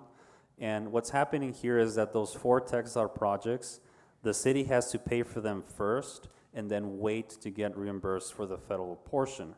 So that is creating a little bit of a cash flow, not a problem, but it's putting a little bit of strain in the general fund. And what we saw during the year is that the general fund had to advance about $1 million to the capital improvement bank account, right? And that advance remained outstanding. So it's not a red flag. It's sort of like it's a green flag. I'm not even going to say yellow flag, but it's a green flag. Is, hey, okay, well, if the general fund is having to lend money to the capital improvement bank account, we got to look at why, right?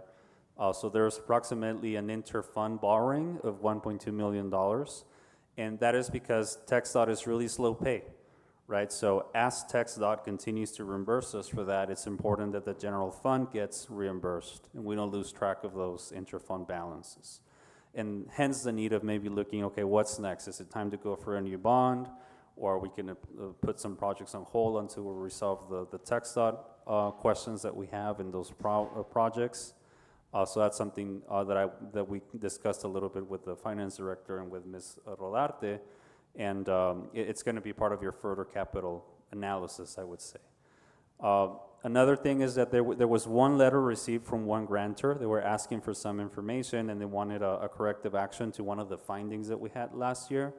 So unfortunately, there was a little bit of a delay in responding to that. The letter was received in January of 2025, The response was mailed out, I think, in April. So it's just a minor bump. We just recommended, okay, if you received a letter from the grantor, you gotta respond right away to avoid any further inquiry. So that was taken care of. We're not aware of any other letters that have been received from grantors.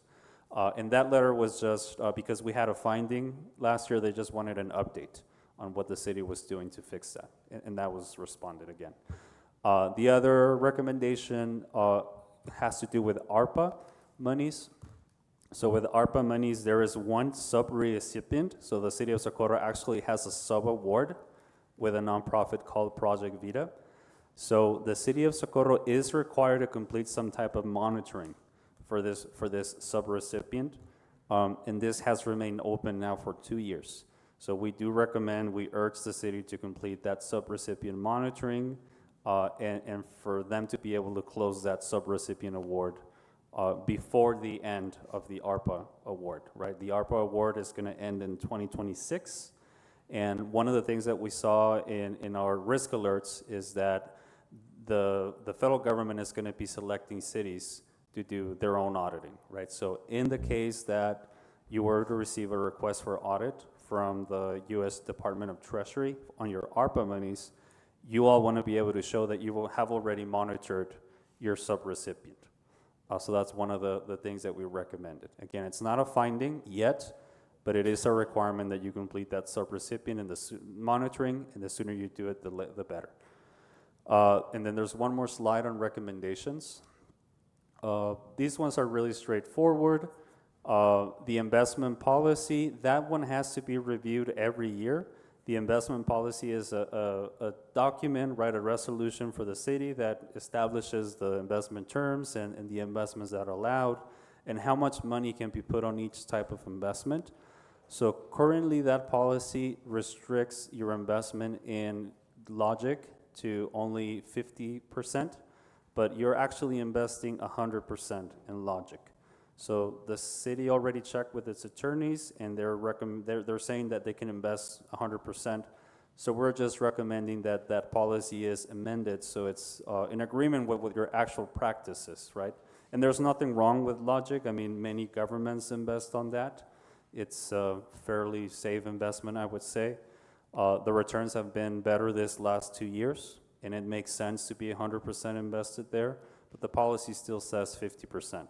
So we do recommend that that gets updated, so you are in full compliance, right? There was some assistance received from the auditor, from our firm, to try to complete sections of the audit. We talked a little bit about ARPA and TechSaud and helping with the accounting there. We also did a lot of assistance completing the accounting for fixed assets, depreciation, capital assets. So the city staff needs to receive some training on how to use the accounting software properly and how to complete its own accounting records for depreciation expense and fixed assets. So we recommend that you all complete that training, right? And you're able to do the depreciation module on your own in order for the audit to be more efficient, right? We just talked about how there's so much activity going on with capital assets, $60 million. So a lot of that records needs to be built with our assistance. So we were just trying to have the city staff do more of it, right, and as part of their annual cycle to get ready for the audit. Having said that, the capitalization threshold right now is $5,000. We recommend that that gets increased to at least $10,000, right, to allow for having to track less assets in this depreciation module and just making it a little bit easier to do your year-end audit. So those were the main recommendations. Again, we're not aware of any significant control deficiencies. I think all of these are opportunities to increase internal controls, and we'll be following up with those throughout the year and trying to get you guys ready for your next audit. Okay? Does anybody have any questions? Just for the record, no findings. No findings, correct. All right, thank you. And Mr. Garcia has a question, and then Ms. Rojas. I have a question only Yes. because we do waive a lot of fees.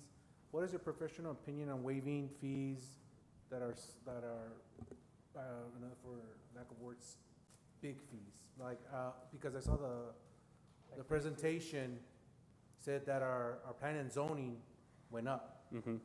So my question is, what is the professional opinion of us waiving, not exaggerate, but big fees in the hundreds of thousands? Well, our attorney always tells us no. So. Well, yeah, exactly. I mean, I think I'm gonna go with a political answer here. I mean, it really depends on the situation. I would recommend that you see what other governments are doing. Okay. What I would see is that it's unusual to have that many fees every year. The reason why you were over budget is because in other years you've been really low on your collections. Okay. So this year may be a one-off year. But I would look at trends, and if you continue to see a really high trend, there's nothing wrong with considering a reduction, but you just kind of have to balance the long-term effects of that versus the current term effects of that, right?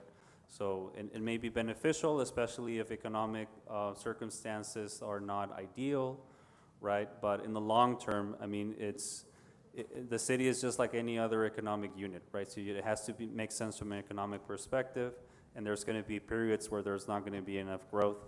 So I would recommend being careful not to load them too much, not to reduce them too much. But if you're seeing a trend where they're constantly up, then there's nothing wrong with maybe looking at a different rate. Thank you. Thank you very much. And then I also look at resources like maybe the TML, for example, the Texas Municipal League, to see what best practices are in that circumstance. Thank you so much. Sure. Thank you. Thank you, sir. Any other, I thought there was another question, was that you? No, it was just a comment. I wanted to thank Yeah. you for the detailed information. Yes, no problem, yeah, and I know it's a lot of information. I try to go at a pace that's more or less fast, but if there's any questions, I'm happy to address anything. These financial statements, unfortunately, they're very technical. I wish they would be a lot easier for everybody to kind of understand what's happening. So that's what we do the presentations, to try to emphasize some of the important things that we saw during the audit. But there's a lot of information here, and they're really meant, the primary users are those that do your bond underwriting. Those are the ones that really dig in, and they're gonna look at all the details in your budget, and they're gonna look at all the details related to your ability to pay your debt. It's one of the most important things, and then also the result of the audit, whether there were findings, is there any concern about the financial position, which in this case there's none, and whether we have a clean audit opinion, and in this case we do have a clean audit opinion. And not only did you mention a clean audit, but just to piggyback on Mr. Cruz, where he said, we're doing fine and we're doing really well at this point, right? We're doing, I mean, it's our general fund. Yeah, the general fund is strong. Yeah, I mean, I would be cautious about capital improvement and have a good plan for how we're going to finance, especially 2026 and beyond. To me, that's the main thing from a financial perspective. But I don't see any immediate warning signs on the general fund. Thank you. Thanks a lot. Thank you, sir. Okay, thank you very much for your time. Thank you. All right, thanks. Does that conclude your presentation? Yes, that's it for me. All right. Unless you all have anything else. No, we don't. As fun as financial sound, I know. we don't. We're going to go ahead and move into our next agenda item, which is, Mayor, well, we have to did take a action, motion, right? but I You have to don't- take action, yeah. There was a motion and second on this item. All those in favor say aye. Aye. That motion carries. Thank you. Thank you. Thank you for your time. Thank you, sir. Thank you. We're now going to go ahead and move into the public comment section. This is agenda item number 4. And we can start going down the list of names. Our first speaker is Ray Perez.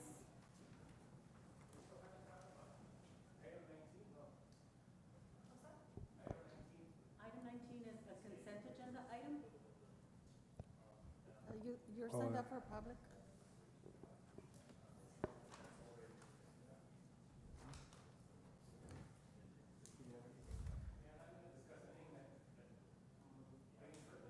Okay. Jeremy Hendricks. Mr. Hendricks, I think he left already. I think he spoke on Yes, the he item. spoke. Mr. Hendricks? They signed up for public. Oh, on both? Okay. Oh, let's just go down the list of names. Jay Clark, Mr. Clark, He left. Nora Rodriguez, Ms. Rodriguez, Nora Rodriguez? No. Alex Saldaña, Mr. Saldaña, he left. Lorenzo Maines, He left. He Miss- spoke. He left. Rocío Martínez, Ms. Martinez? No? Rodolfo Serafín, Mr. Serafín. Mr. Serafin?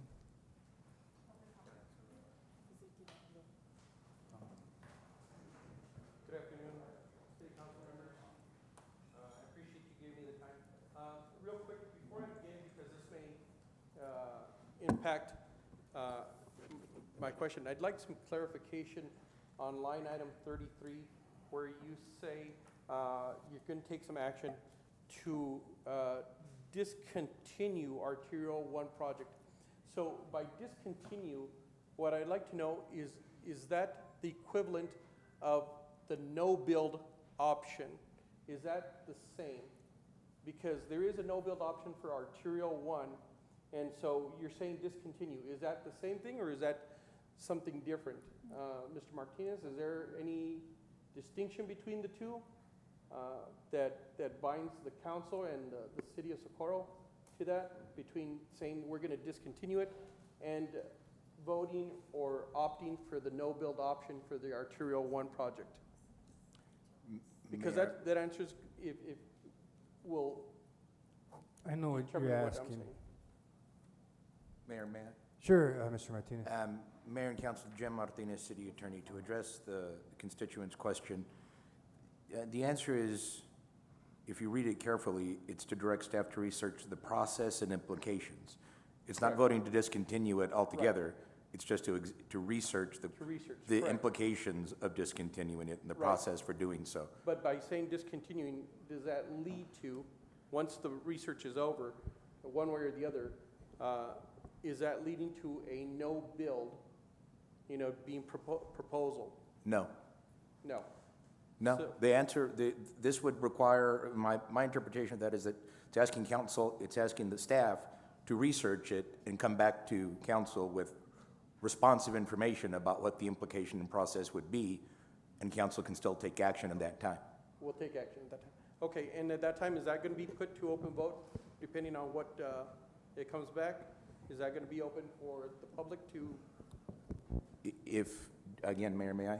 Sure, Mr. Martinez. Yes, I mean, if the council is going to take action about Arterial 1, that would require council to act. Okay. Formally. It can only take formal action at a public meeting that's been properly noticed. Okay. Thank you. Okay, now, if you don't mind, just a real brief comment. So the Bowman Vineyard Group is some of the council members who've been here for a long time know. We've been petitioning and fighting for the Arterial project for the 3A revised. And so I'm just wondering, like granted, I understand that we're moving towards line item 33, but why the slides that were used were from the presentation for last year as opposed to Mr. Serafin, your time is up. wow, that was, well, you okay, all- that's why I was asking about if, Would you all like to, You want to make a motion to extend your time, sir? thank you very much. a motion and second, all those in favor say aye. Aye. Go ahead, Mr. Serafin. So, as you see here, this is the presentation from TxDOT, and this is from May 21st of this year. And so in this presentation from TxDOT, alternative 3A revised is what is recommended. Now, like I said, I'm not sure exactly what the study is going to recommend when you say discontinued, but I just want to remind you all that TxDOT has already determined that 3A revised was what they chose, and that was due to a lot of the work that the residents from Bellman, from Vineyard put in, along with assistance from EPISO, as well as other groups, the Texas Legal Aid, and this was all given quite a bit of exposure.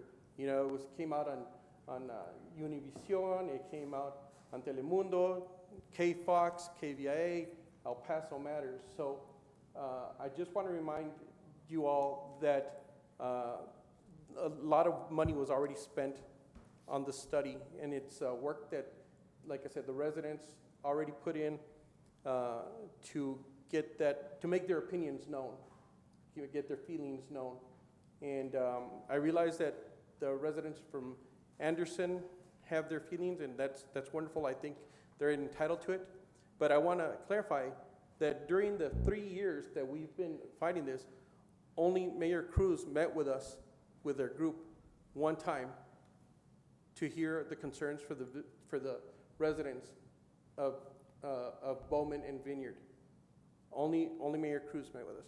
We did speak briefly, Mr. Reyes. I know we met a few times. Mr. Nevarez, we spoke, I think, one time, and that was it. Adriana, I know you were in on one of the meetings that we requested, along with Lorraine. But like I said, I do want to remind you that the decision, as far as TxDOT is concerned, has already been made.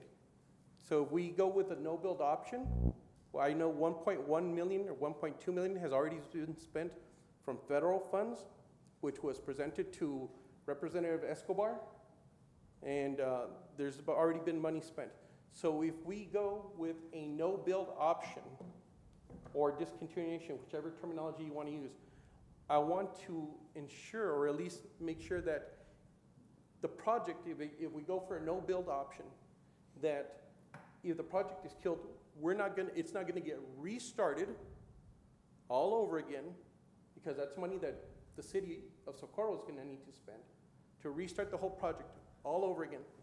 And probably, it wouldn't surprise me if the residents of Bowman and Vineyard had to redouble their efforts that they have already done in a year, 3 years, 5 years, 10 years, 20 years. They're not going to have to be fighting the same fight. If we're going to recommend a no-build option, if that's the way the city of Socorro wants to go, then let's put the nail on the coffin and then let's just move on from here. If that's what you choose to do. I mean, like I said, it's going to the people of Bowman were under a tremendous amount of stress. We had one resident I know, she ended up in the hospital from stress with a heart attack, okay? And that was caused because, like I said, of 3 years of back and forth and a lot of finger pointing, and it's not us, it's them, it's them, it's not us, between various groups and people that we've met. So like I said, I'd like to get a commitment from us that we're either going to, if we go forward, that we go forward with the recommendation from TxDOT, which is a 3A revised, and or if it's considered a no-build option, that we are done with it, put the last nail in the coffin, and then just move on to other projects that can benefit the people of Socorro. And so I thank you very much for your time. I really do appreciate it. Thank you. Thank you. Thank you, sir. Thank you. Mayor, one more speaker, Rosalba Ramirez. Ms. Ramirez? I think, Rosalba She's Ramirez, not on. is she online? There are no more people on the line. They've all left. Okay, are there any more speakers for public comment? no more speakers, Mayor. Okay. I think, no, he left. I think one had walked in, but Mr. has Clark, left the building. and he left. So does he still want to speak? Mr. Clark. Mr. Clark?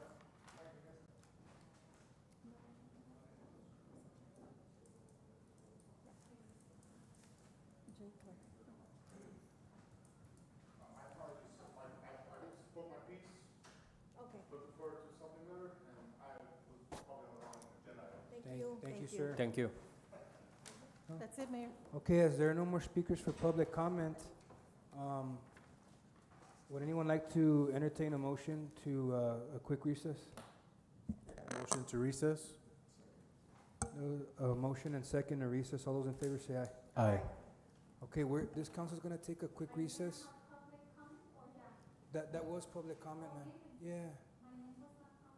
Was your name on? Was your name on the list?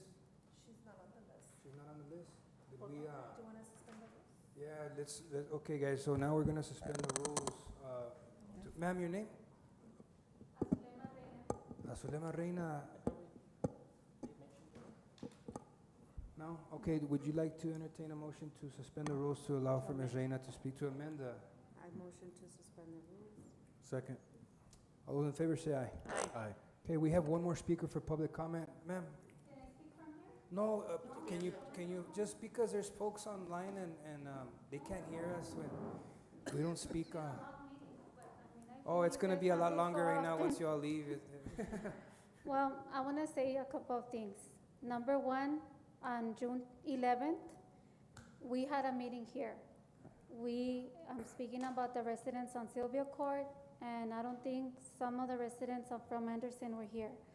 So I want to take this time and thank Ms. Rodarte, Ms. Quimiro, and also who was present here, Mr. Ruben Reyes and Ms. Gina Cordero. When it comes, that was the only meeting that I hosted, and I did it exactly how I was told, okay? Now, moving on. This whole situation that started in May has really opened my mind into a lot of things about our residents and our community. We are a community that is very prone to misunderstandings and to be not trying to come together for a solution, but fighting our rights to it. And a lot of this whole conflict could have been prevented if we would have only had the right way of communicating since day one. So I know we are starting a new phase, but I do believe that with every conflict and every situation, especially for you, Mr. Cruz, that you're a new mayor, we have to reflect on what we did wrong so that we learn to not make that mistake anymore. Along this, the very first day that I arrived to the first meeting, I met who is now my friend Maria, and she's been with me all along. And we have been here with Ms. Adriana Rodarte talking and trying to find a way.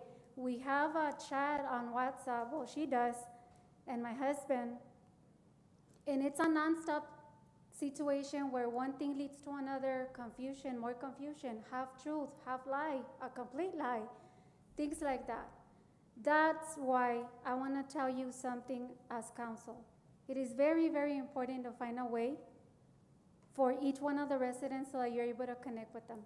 Facebook might be good for some, but not for everybody. Sending out a letter might be good for some, but not for everybody. If you have the opportunity to open an Instagram or a WhatsApp or just a regular chat, do it so that you're able to communicate directly with your constituents. Because if I do it, I'm just a resident and I can speak what I think on my opinion, but are they facts? No. No, they're not. And with this situation, I want to challenge you for something. We need to stress the importance, and as I stated on that meeting, of coming out and voting and listening to whoever's running when they run. Because right now, as you can see, the room is empty. It's empty now. Where's everyone? Is there another problem going to come around? Probably. And what's going to happen? This room's going to be full again of people that are mad. Ms. Reyna, your time is up. Would you like to Motion suspend to the extend her time. Second. motion and second? All those in favor say aye. Aye. Go And ahead, I know Ms. you're tired, I'm tired too, okay? But this is something that needs to be addressed from each one of the little sections, however Socorro is divided. It needs to be addressed. We all need to learn. On the meeting on June 11th, I did tell the people that attended to this meeting, I don't know if you remember, we need to give the importance to come out and vote, the importance that it deserves. And this was a perfect time. Any time that you see the Arterial 1 people come out in a big crowd, that is a perfect time, Mr. Cruz, to address and educate your constituents, your residents, because at the end of the day, I don't know how long you're gonna be mayor, but you're gonna have to learn how to work with them the right way. We cannot open more doors to confusion and for this type of conflicts.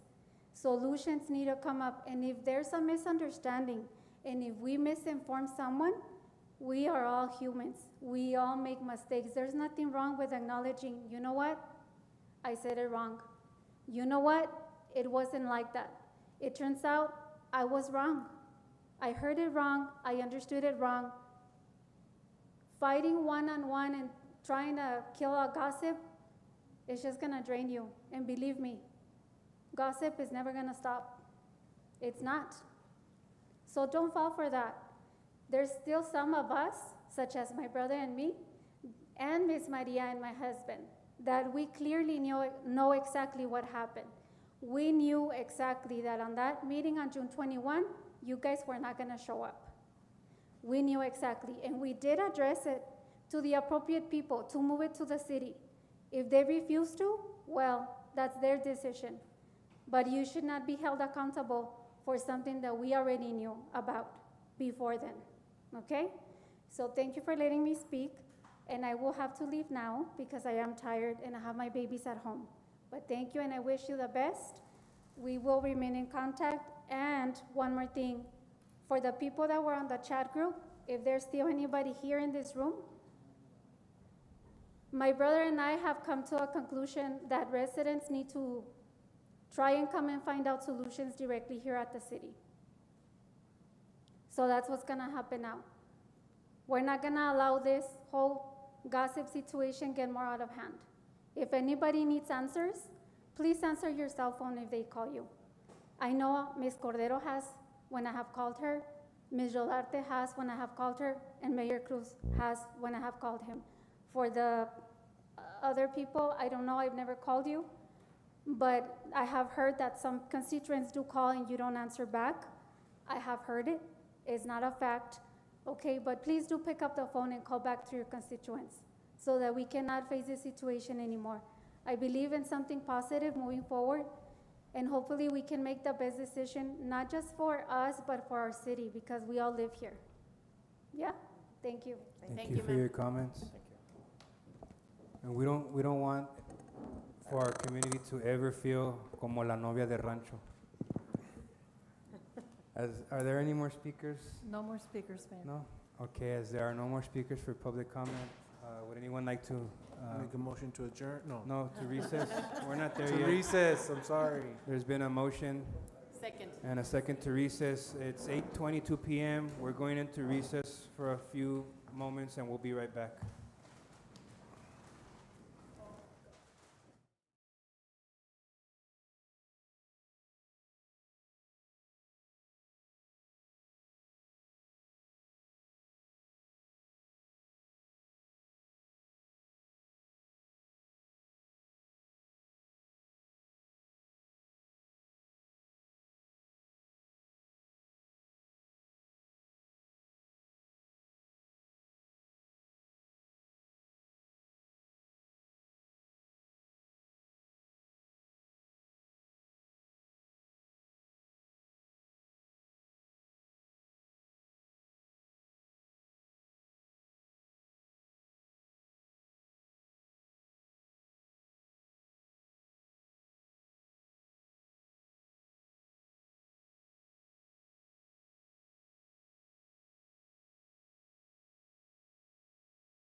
We're moving on to the next agenda item, which is the consent agenda. Motion to consent agenda. Second. Motion to approve consent agenda. There's a motion to approve consent agenda. Do I have a second? Yeah. There was a motion and a second to approve. All those in favor say aye. Aye. That motion carries. We go through this every meeting. We on item 20 now? Agenda item number 20, this is a public hearing of an ordinance for a final plat for Horizon Park Unit 3 subdivision being Track 10J, Block 3, Socorro Grant, located at 10971 East Burt Road, Socorro, Texas. It's now 8:52 p.m. and public hearing is now open. No speakers, Mayor.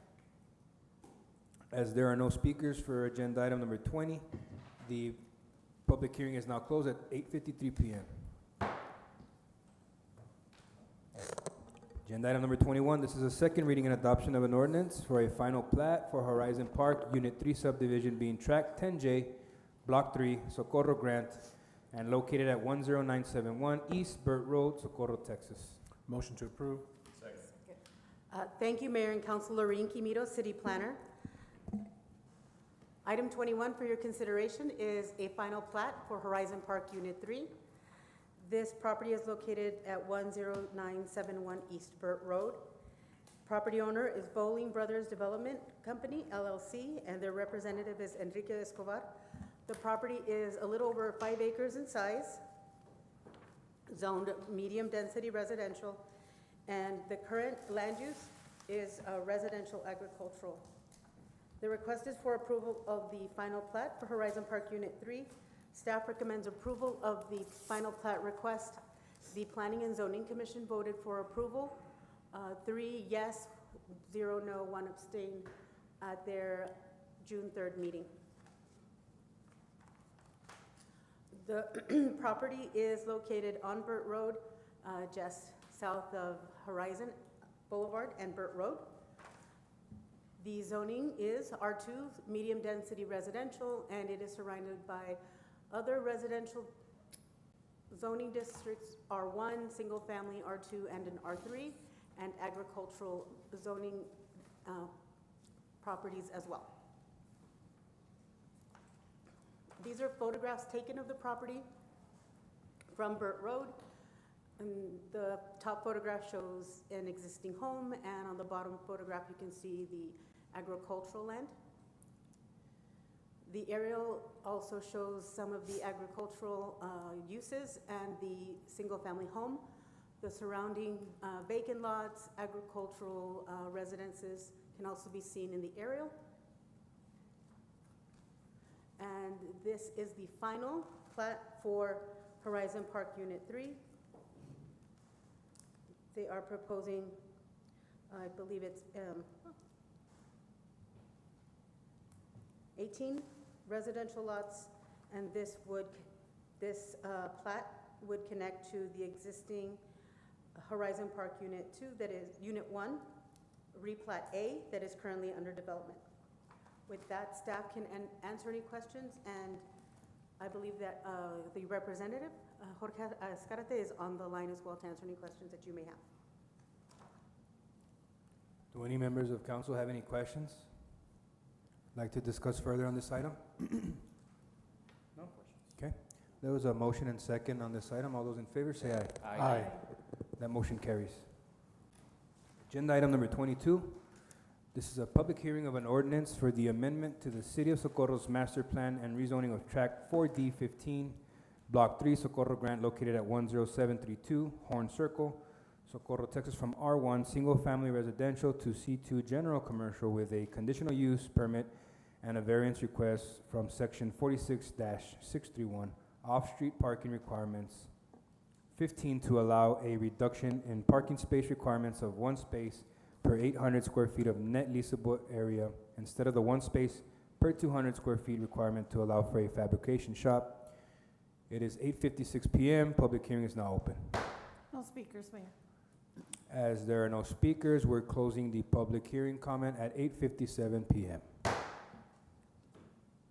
Agenda item number 23, this is the second reading and adoption of an ordinance for the amendment to the City of Socorro's Master Plan and rezoning of Tract 4D 15, Block 3 Socorro Grant, located at 10732 Horn Circle, Socorro, Texas, from R1 Single Family Residential to C2 General Commercial, with a conditional use permit and a variance request from Section 46-631 Off-Street Parking Requirements 15, to allow a reduction in parking space requirements of 1 space per 800 square feet of net leasable area instead of the 1 space per 200 square feet requirement to allow for a fabrication shop. Motion to approve. Thank you, Mayor and Council. This item is a rezoning request.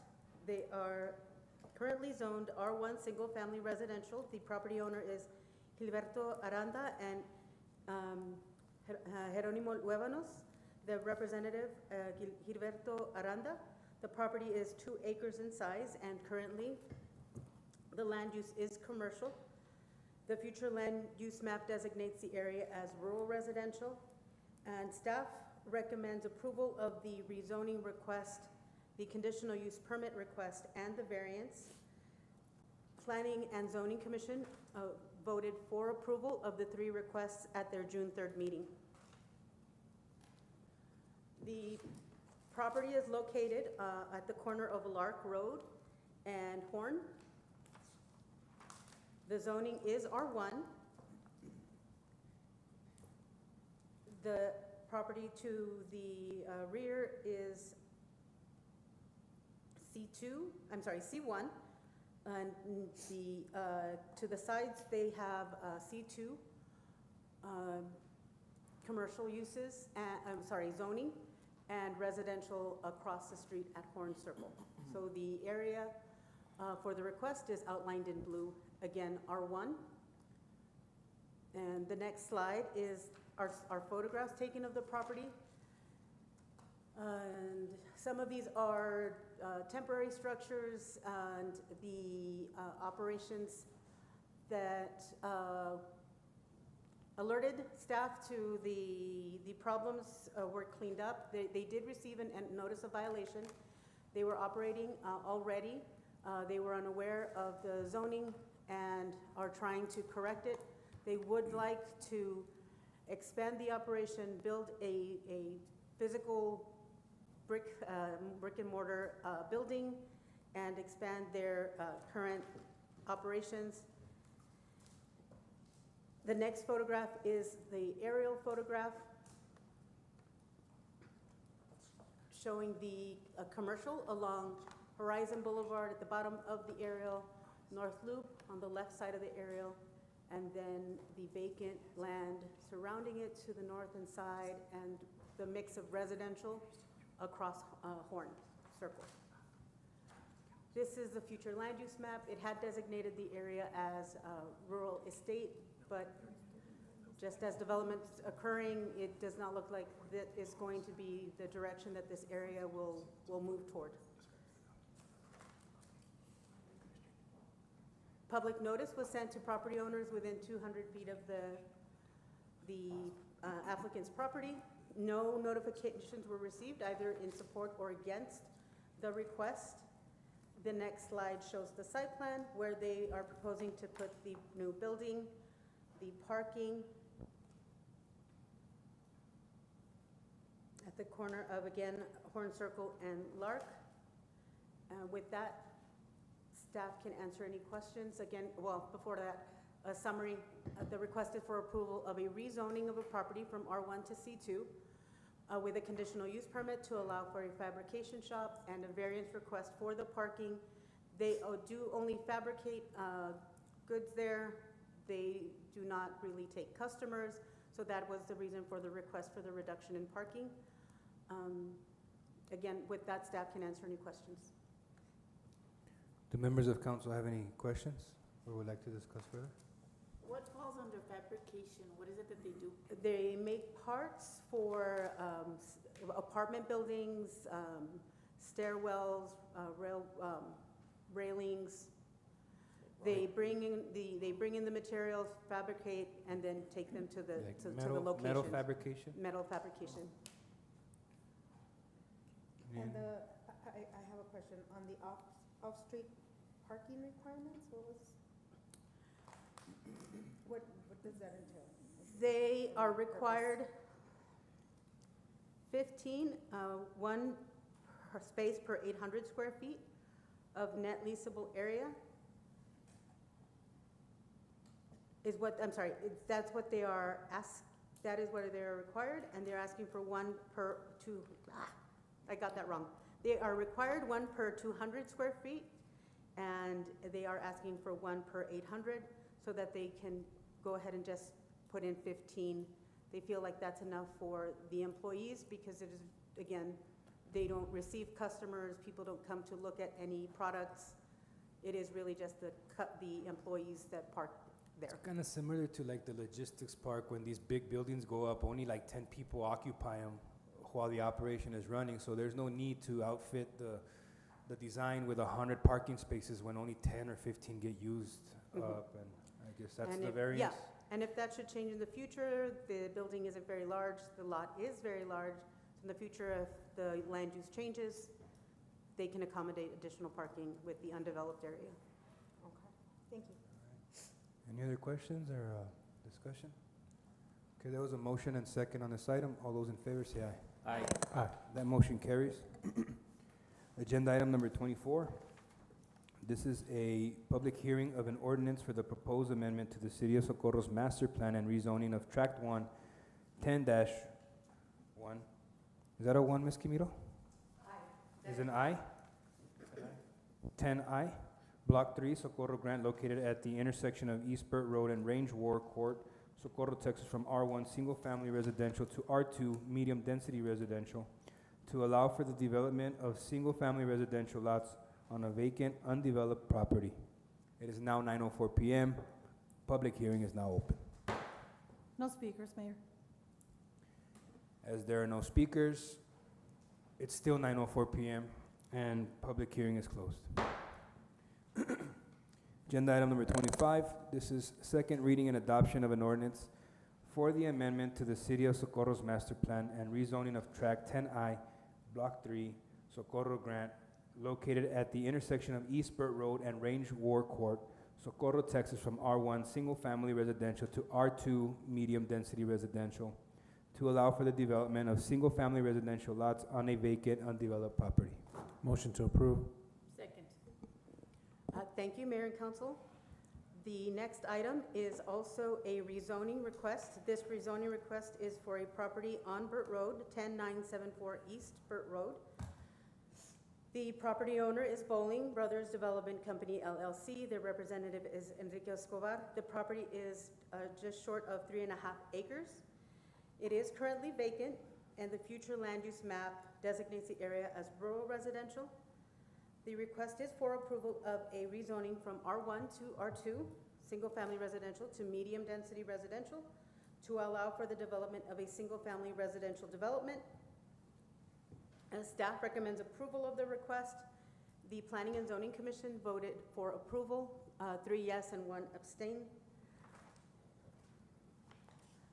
The property is located on Burt Road, almost directly across from the final plat that you just approved. It is R1. The area around it is R1 and R2. So an R2 would fit into the surrounding zoning. As you can see, this is a large lot. From the photographs taken from Burt Road, they are vacant. The next slide shows the photograph. The top and bottom, both, again, from Burt Road, no development on the property. You can also see that in the aerial, as well as the surrounding land uses, residential and vacant land surrounding the applicant property. Future land use map designates the area as rural residential. Public notice was distributed to property owners within 200 feet of the property, applicant property, and no notifications were received either in favor or against the request. And the next slide it shows a proposed site plan. The site plan that they submit at the end may not exactly look like this, but these are 17 residential lots and 1 pond with access to Burt Road. The lots range in size from a little over 6,000 to a little under 8,000 square feet in size. With that, staff can answer any questions. Ms. Quimiro, in that area of Socorro, entryway to this development, is it paved or is it dirt road still? No, that one is paved. Oh, it It's is? probably not paved to the whole extent of Burt Road. I believe I think Range War Court is the one that's not paved yet, right? That's that's correct. Are those houses, do we know, or off the top of our head, if any of the families there have utility services? So I know the people abutting the middle drain don't, so this would allow them to connect. So this is what we need to start identifying if we're not, and I think you guys are already doing it. Well, we need to start reaching out to those residents when these new developments come in so that we can start connecting our residents to the utilities that they've never had with the new development, right? Yeah, and that is happening. Okay. With the Horizon Park Unit 1 Replat A, the property that was previously just had access through Range War Court. Yeah. There's a property to the rear. They are getting services for the first time, both water and sewer, Okay. through the development of Horizon Park Unit 1. Yeah. One of the property owners abutting this one has already spoken to the developer, Ms. Perez, and hopefully that connection can be made. But yes, Okay. this will be an opportunity to bring services to areas that have not had water or sewer before, Yeah. and maybe potentially bring gas as well. Okay, good. Good. Awesome. Do you know how many families are in that area with no services? I believe it's 4 on Mesa Drain. I don't know for sure about the other ones on Burt Road, but I On Range believe One. those do, the ones that front Burt Road. But we can check and make sure we make those connections if we can. All right. Any more questions or discussions on this item? No? There was a motion and a second. All those in favor say aye. Aye. Any opposed or abstain? That motion carries. Agenda item 26, this is a public hearing of an ordinance for the proposed amendment to the City of Socorro's master plan and rezoning of Lot 5, Block 8, Mary Lou Park subdivision located at 636 Maxine Drive, Socorro, Texas, from R1 single-family residential to R2 medium-density residential to allow for a duplex. It's 9:10 p.m. and the public hearing is now open. No speakers, Mayor.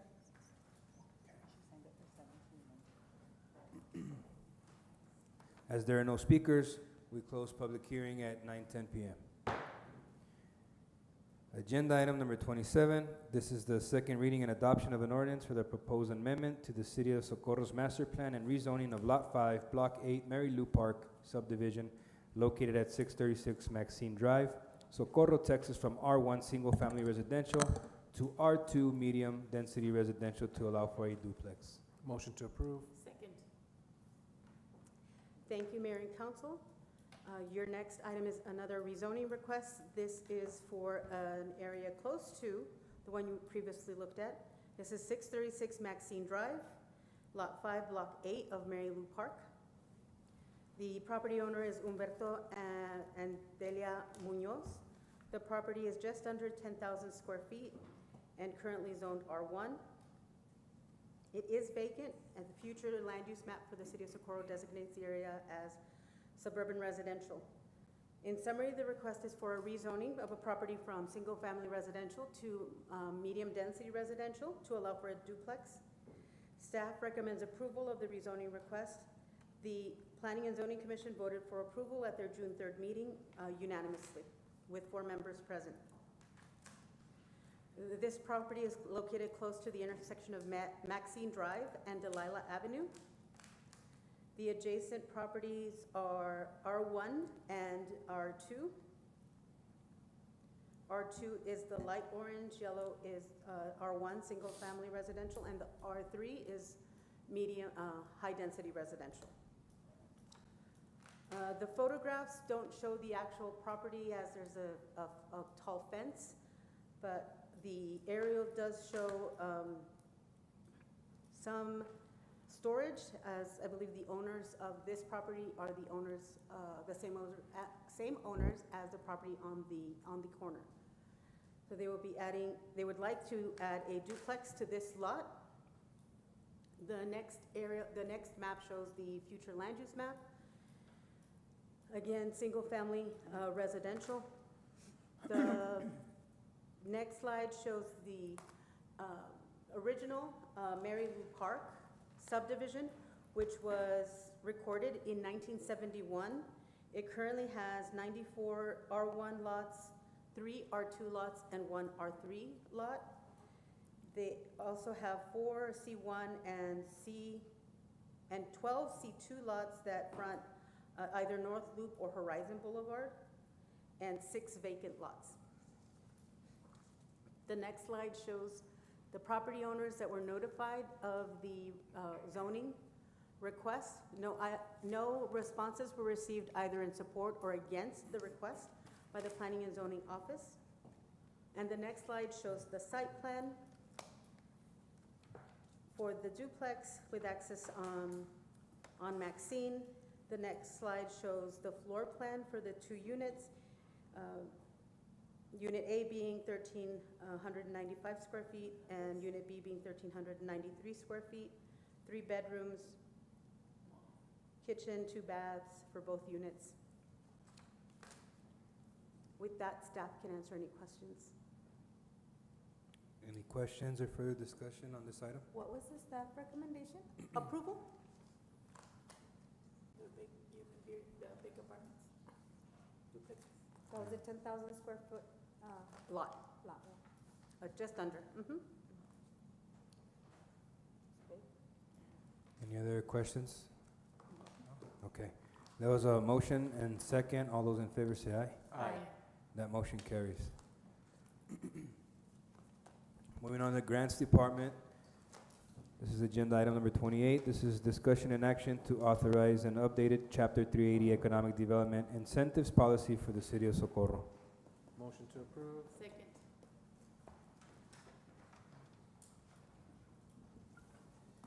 Good evening, Mayor and Council. Jose Quiñones, Economic Recovery.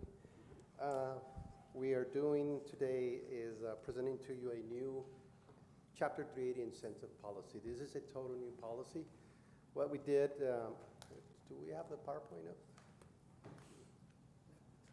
Follow me real quickly. Is I think what we've done that's really major here is we're incorporating our Chapter 380 policy with the new, with the Economic Recovery Strategic Plan that was completed last year. There? Is it in the backup? Should have been, no? Is it in the backup? It should have been. In the backup.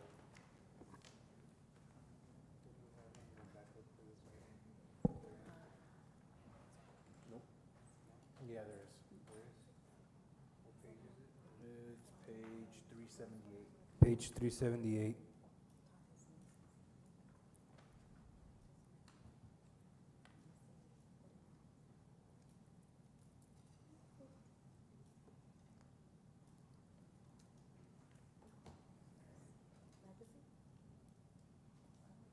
It's in there.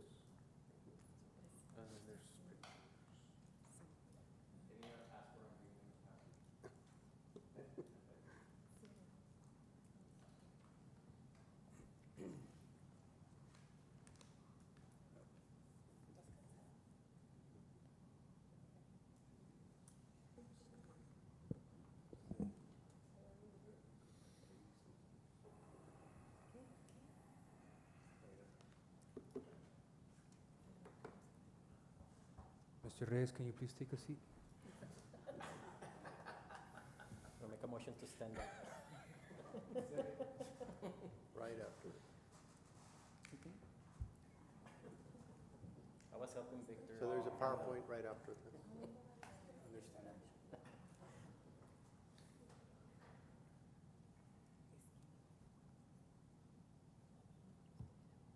There you go. Okay. So we bring to you the Chapter 380 new incentives policy that incorporates our strategic plan. The previous one that we've had for some time really incorporated thinking from the borderplex, the regional community. And I think what we really worked on was we have a strategic plan that focuses on the community of Socorro, and we needed to bring in those concepts. We needed to bring in what we wanted to target. And so that's what this new plan, that's what this new policy does, is incorporate those thoughts. Go to the next one, the main purpose. The guide was our strategic plan, so looking at over the goals of catalyzing a stronger, more prosperous and diversified economy, fostering inclusive economic opportunities, and capitalizing on the cultural and historical assets of the community are all reflected here in some way. Now, before I go further, I do want to mention is that what this policy is something that's living. I don't think you should see it as this is it. We're never going to touch it again. And if a year from now we need to do something and incorporate more thoughts that you all like, that's important to us. So it's a living document. We don't want to change it every couple of months the way we did earlier this year, but we needed to in order to accommodate a very large incentive economic engine that was coming to our community, which is WeWin. We're not going to see that all the time. I think we need to be realistic here, and what we've done is incorporated not just the methodology of the economic strategic plan, but also smart thinking of what really applies to Socorro. So critical sections of Chapter 380, if you'll follow me, before I go, the next 5 years incorporate this thinking, the retail, the tourism, the transportation, and warehousing, which you're seeing. The construction is also very important to us. There's a lot of small construction companies, but I think the larger companies are going to be attracted to Socorro because it's in the growth corridor of the county of El Paso. Manufacturing, accommodation, and food services is also very important. We need to look at that, and it takes a lot of work, and part of that is how do we get hotels to look at Socorro? Well, we have to incentivize those, and that's reflected in the plan as well. Next one. So important things to keep in mind is the allowable incentives. There's a gamut album, but I think what we want to do is focus on some here that are more important to Socorro, and that makes sense for us. We can always take other things from it, and we can always learn from it, but just think very basic is real property, looking at our taxes, sales tax as an incentive. Those are things that you'll have. There are exceptions in terms of business types, and I can talk about that later on. And this is really performance-based. I think we're seeing that with our first Chapter 380 is we're going to be looking at that and seeing if the jobs are there, the investment is there. And same holds true for going forward with new projects, including those that are really small in comparison to this behemoth that we have here coming to Socorro. They're going to be a lot less in terms of investment. Now we're looking at projects that are $500,000, $1 million, $2 million. And that's more realistic for Socorro when we're talking commercial development as opposed to industrial manufacturing. And so this encompasses all that. It's not a plan, a policy that just covers industrial. It covers the whole gamut. So that what we try to do is accommodate all that in this plan and in this policy. So let's now look at incentive categories. And again, this is taken from our strategic plan. This is not something that I myself invented. So there's quality and there's quantity built into this as well. The four categories that we identify here is quality jobs. So we look at quality jobs in terms of minimum investment. When we look at quality jobs, the focus is on the jobs and on the fact that they must exceed the median county wage.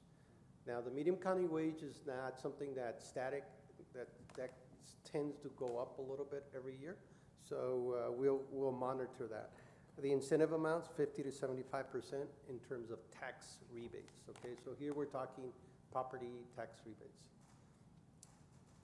The next category is business type, and what we're looking at is a minimum investment of $250,000 You might look at that, well, why 250,000? Because anything less than that, it's really difficult to quantify and justify in terms of impact to your community, the return on investment. In terms of art, giving away future taxes, it's not really going to be much of an impact. So I set an amount of 250,000 as a value that you'll be satisfied that there's something coming back, even if, say, you sign a 380 on a 5-year basis instead of a 10-year basis. And you can do that. We can go a shorter 5-year term. We can go 10-year. 10 years more of a norm. In terms of business types, accommodations, retail, tourism, transportation, construction, manufacturing, healthcare. These are all the priority industries that are identified in the strategic plan. So it makes sense. We'll all put them in there. And these are the ones that we're going to attract when we're talking industrial development or when we're talking retail, commercial development. Then we have a tool to accommodate them here. And the amounts will vary. Again, for example, in transportation, those tend to be higher investments, so we want them to be at least in the range of $2 million versus a healthcare project that we're not going to put a minimum, but we know that a healthcare project such as a veterinary clinic or a medical complex, it's going to be easily hitting over $1 million for them to put a building that's going to suit the needs of a veterinarian or a couple of doctors. You know, that is very easy to meet. Just the equipment, so expensive. Okay. Moving on, the next category is capital intensive, and here we're talking big projects. So here we're talking manufacturing, we're talking headquarters, we're talking high investment projects, data centers in the future as our electric company catches up to the growth of El Paso County. Data centers may come back into the picture. Right now, we probably won't see any of that because of the tremendous demand on the electrical grid that El Paso Electric is trying to catch up on. And then existing business. Here's a unique one, homegrown business. So minimum investment of $250,000, and the incentive category can go up to 70% on property tax rebate. And kind of in a nutshell, that's what the various categories that we have now.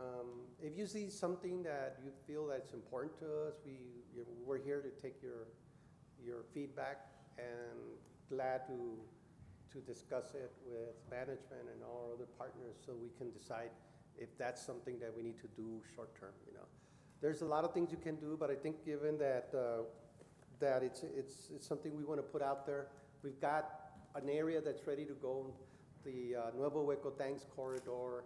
You know, we have investors that would like to see that, but we got to have something that's marketable and something that says, okay, this is something that I can take to my investors, and hopefully we can draw in some good projects.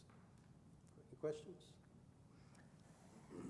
Mayor, when council is ready, I would ask that we go into executive session so council can consult with its attorney. So we take About our this vote item. here and then go into executive after this? I would say let's go into executive first before the council votes. Okay, I understand. So we're going to go ahead and go into executive. Motion to Do go we to need to get a executive. motion To go into consult with exec- the city's attorney. To consult with the city's attorney. Motion to go into executive to consult with our attorney. Second. All those in favor say aye. Aye. Okay, it is 9:26 p.m. We're going into executive session.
session. And we just got through discussing agenda item, where are we? 20. Agenda item number 28 with legal.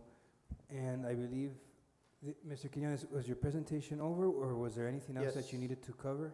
I don't have anything else to cover, No? Mayor. Do members of council have any questions, or would they like to discuss further? No. No? No. Okay, I believe there was a motion and a second. All those in favor, say aye. Aye. That motion carries. Thank you. Thank you, sir. Thank you.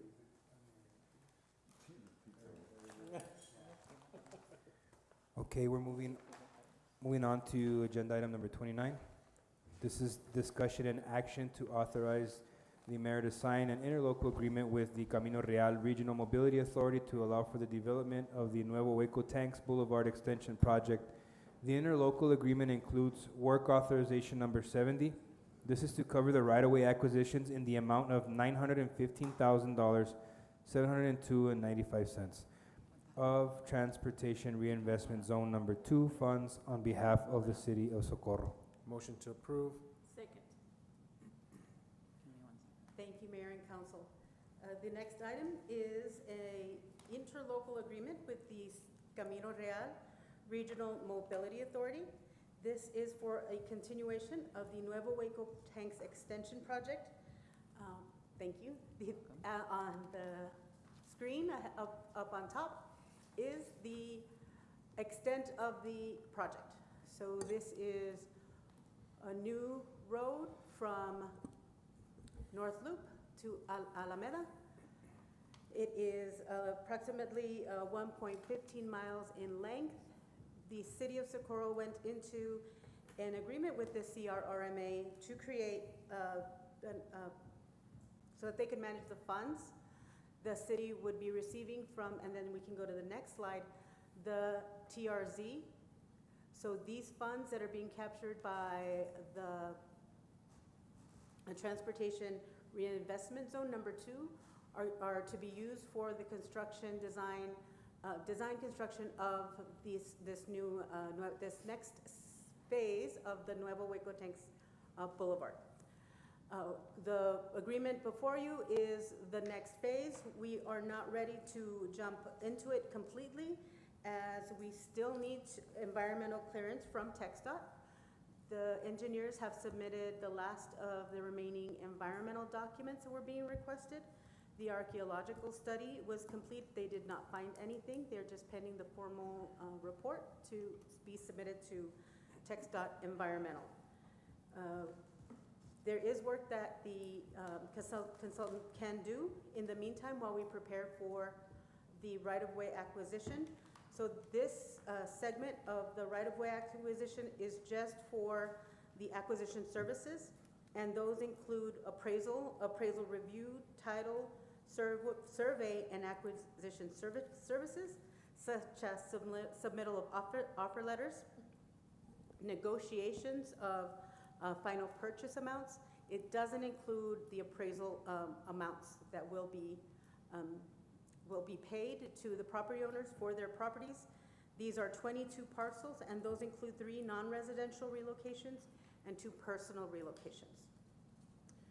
With that, staff can answer any questions. Does council have any questions on this item here? No? Okay. There was a motion and second. All those in favor say aye. Aye. That motion carries. Thank you.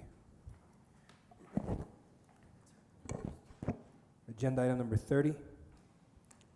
This is discussion and action to approve fee waivers for vendor fees for Bodega Loya and Wine Down Community Market event scheduled for July 12th, 2025 at 549 Belen Street. A motion to deny the waive for vendor fees? Hold on, before we move on, we should wait for legal to come back, or do you want the presentation to move ahead? That's up to you, sir. Well, I just think that, well, it's not that I think, I know that for any discussion and action items, we need legal present. And since we Correct. don't have legal present, Are there any more presentation items? No? No, you have, the next item is the city manager's evaluation. Okay. Do we have any items posted for 34, 35, 36? No, sir. No? Can we go ahead and motion to delete those items now? Okay. Would anyone like to entertain a motion?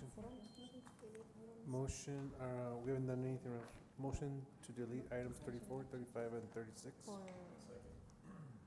There's been a motion on the table to delete items 34, 35, and 36. All those in favor say aye. Aye. Okay, those items have been deleted from the agenda because there's nothing to be discussed for those items. And we're still on agenda item 30, and we're gonna wait for our legal team to walk back in the meeting. Motion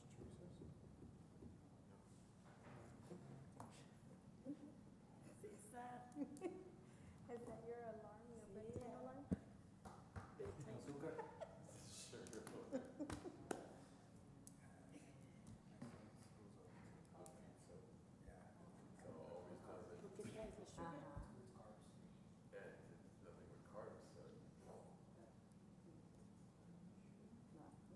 Me estás echando ojos, pero ya me estás regañando. I'm like, you guys are on live broadcast, okay? So they can hear everything that you're saying. Okay, agenda item number 30 is the discussion and action to approve fee waivers for vendors, fees for the Bodega Loya and Wine Down Community Market event scheduled for July 12th, 2025 at 549 Belen Street. There's I motion to deny, to waive the vendor fees. There's been a motion on the table to deny the fees unless you all want to To entertain. waive them. To waive? I don't want to waive them. Okay, there's been a motion to deny the waiving of the fees. Unless someone else would like to entertain a different motion to discuss further on this item, I would need a second. Second the motion. There's been a motion and a second on the table to deny the waiver fees for the vendors of this event. All those in favor, say aye. Aye. That motion carries. Okay. Moving on to the next item. This is the discussion, this is item number 32. This is discussion and action on approving the city manager's evaluation. 31. Second. Okay. Oh, I'm sorry, I skipped it. Yeah, my 31 bad. is we're Oh, done. my bad. So this is the city manager's evaluation. Sorry. Do we have the backup documentation to the evaluation here?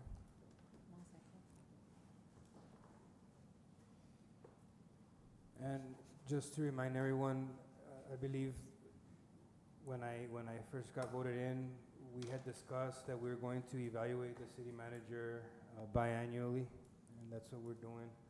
I know it's July already, it should have taken place in June, but I appreciate you all for providing the evaluation sheets in a timely fashion. Appreciate that.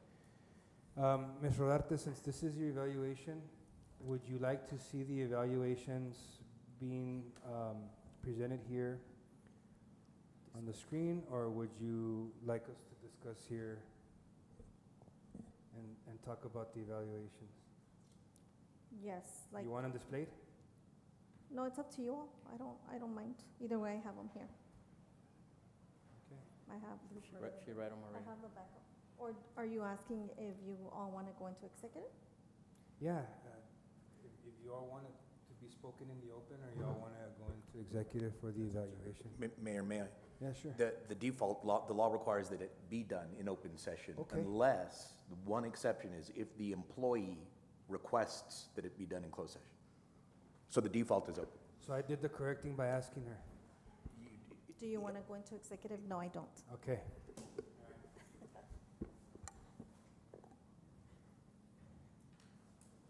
I just put smiley faces on mine, and if you got one.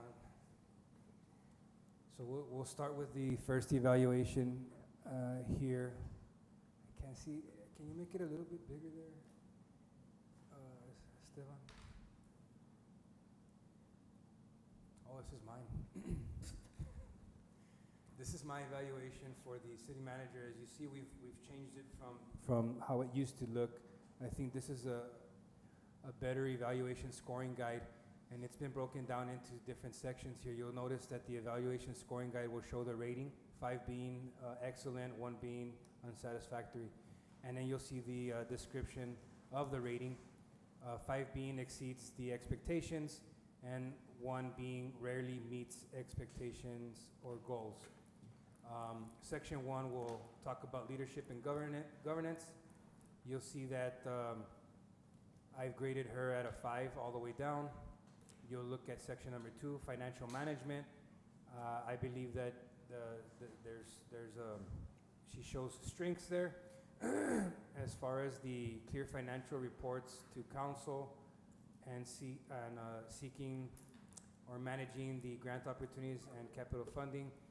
I'm at a 4 on that one there. I feel that there's always room for improvement, even for us council members. Go down to the next one.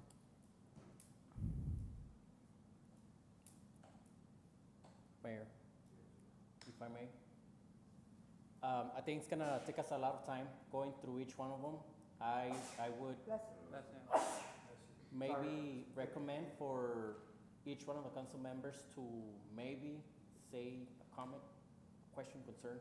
Sure. Instead of going through everything and reading each one of a. Okay. Yeah, you're right. Well, I know I'm sorry, but I know I made a comment on mine, but I don't remember it right If now you- off if the it- top of my you know what, head, let's so I do would this. need- You have. We'll go to all of them and we'll just read the comments. You'll see Yeah, that Murillo. there's 4s and the majority Like of the that. grading on this page here is all 5s. Again, organizational and personal management, community engagement and public relations, strategic planning and project management, and emergency preparedness and public safety, all showing strengths. And if you go on to the next one, you'll see my comments there. Again, I feel that we need to strengthen the community engagement and staff development. If you can make it a little larger there so that I can read.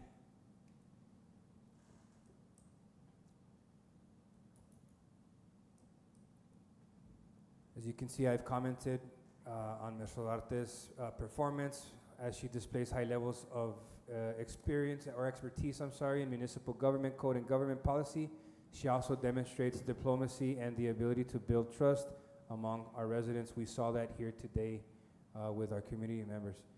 I believe that the areas of improvement that we need to see, not only for our city manager, but as a whole within our organization, the use of technology is something that I think we can all embrace by all staff for better efficiency and also analytics and business attraction and employee retention and development. Go ahead and go on to the next one there. Who's the next council member? Mr. Reyes. Mr. Reyes, you wanna go ahead and? I'll just make a quick comment. I know that I think I want to say we all have kind of the same vision about community engagement. I know I think I put some comment about going out there and making sure that whatever notices that are sent actually get to constituents. And I think it's not so much for the city manager, but as a whole, like the city. The other thing was, I guess, a recommendation to go out and find the media and invite them over to every event or any notices that need to be. Media relations so Yes. that we can disseminate information at a larger capacity. Yes, and I don't know if it was read and it was quickly addressed, because I saw. That would be Victor, no? I saw Victor There is something that. on Univision. I saw the mayor on Univision. I saw Victor again on Channel 14, and a lot of information it was just incredible that I turned on the TV and it's Socorro, the transit. Socorro, they're having an event. Socorro here, Socorro over there, and that's like, I think that's what I was asking. So it was taken care of real quick. Yeah, I think our media relations are doing really well and they perform well. And I think Mr. Reta also presents every now and then on the actually in every backup, this information is displayed and it shows the number of interactions that we have on all social media platforms, even with the noticieros, the news stations as well, right? But definitely, I think our city manager can only engage so much with the community, but what kind of engagement do we want for our city manager to have with the community? I think she did really well with what we've been seeing here with the arterial project, how she's been handling it, right, and stuff like that. So let's identify and be clear as to what our expectations of for our city manager. Are there any more comments that you have on your behalf? No. Overall favorable? Yes, Favorable evaluation? Everything was good. I think most of them were 5, maybe no ones. No ones? No. All right. And I mean, knowing that Ms. Rodarte is open to any concerns, any questions, I mean, we can just go and talk to her and she'll get us the answer or the results that we need. Yeah. I agree. And then I'll bounce over to Ms. Rojas. Would you like to share any of your comments? I'm trying to find Gina. She's trying to find it. Okay, guys. Mr. Nevares. The next one doesn't have a name. blank. We'll look for Ms. Rojas and we'll have Mr. Nevares just go ahead and comment. Well, on mine, you know me, I'm very practical. Overall rating on mine they had was a very positive one. I do agree with every single one of us needs room for improvement, of course. Yeah. But mine in a nutshell, overall rating, good. Thank you. AB honor, right? Yes. Okay. Favorable from Mr. Nevares as well. Are you ready, Ms. I'm Rojas? ready, I'm ready. So for and as you've seen it, Ms. Rodarte, I am truly happy that you are our city manager. You have taught me as a newcomer, as newly elected council. You've shared a lot, you've taught me a lot. We've discussed, and so I really greatly appreciate it. So overall, pretty much, it's also a 5.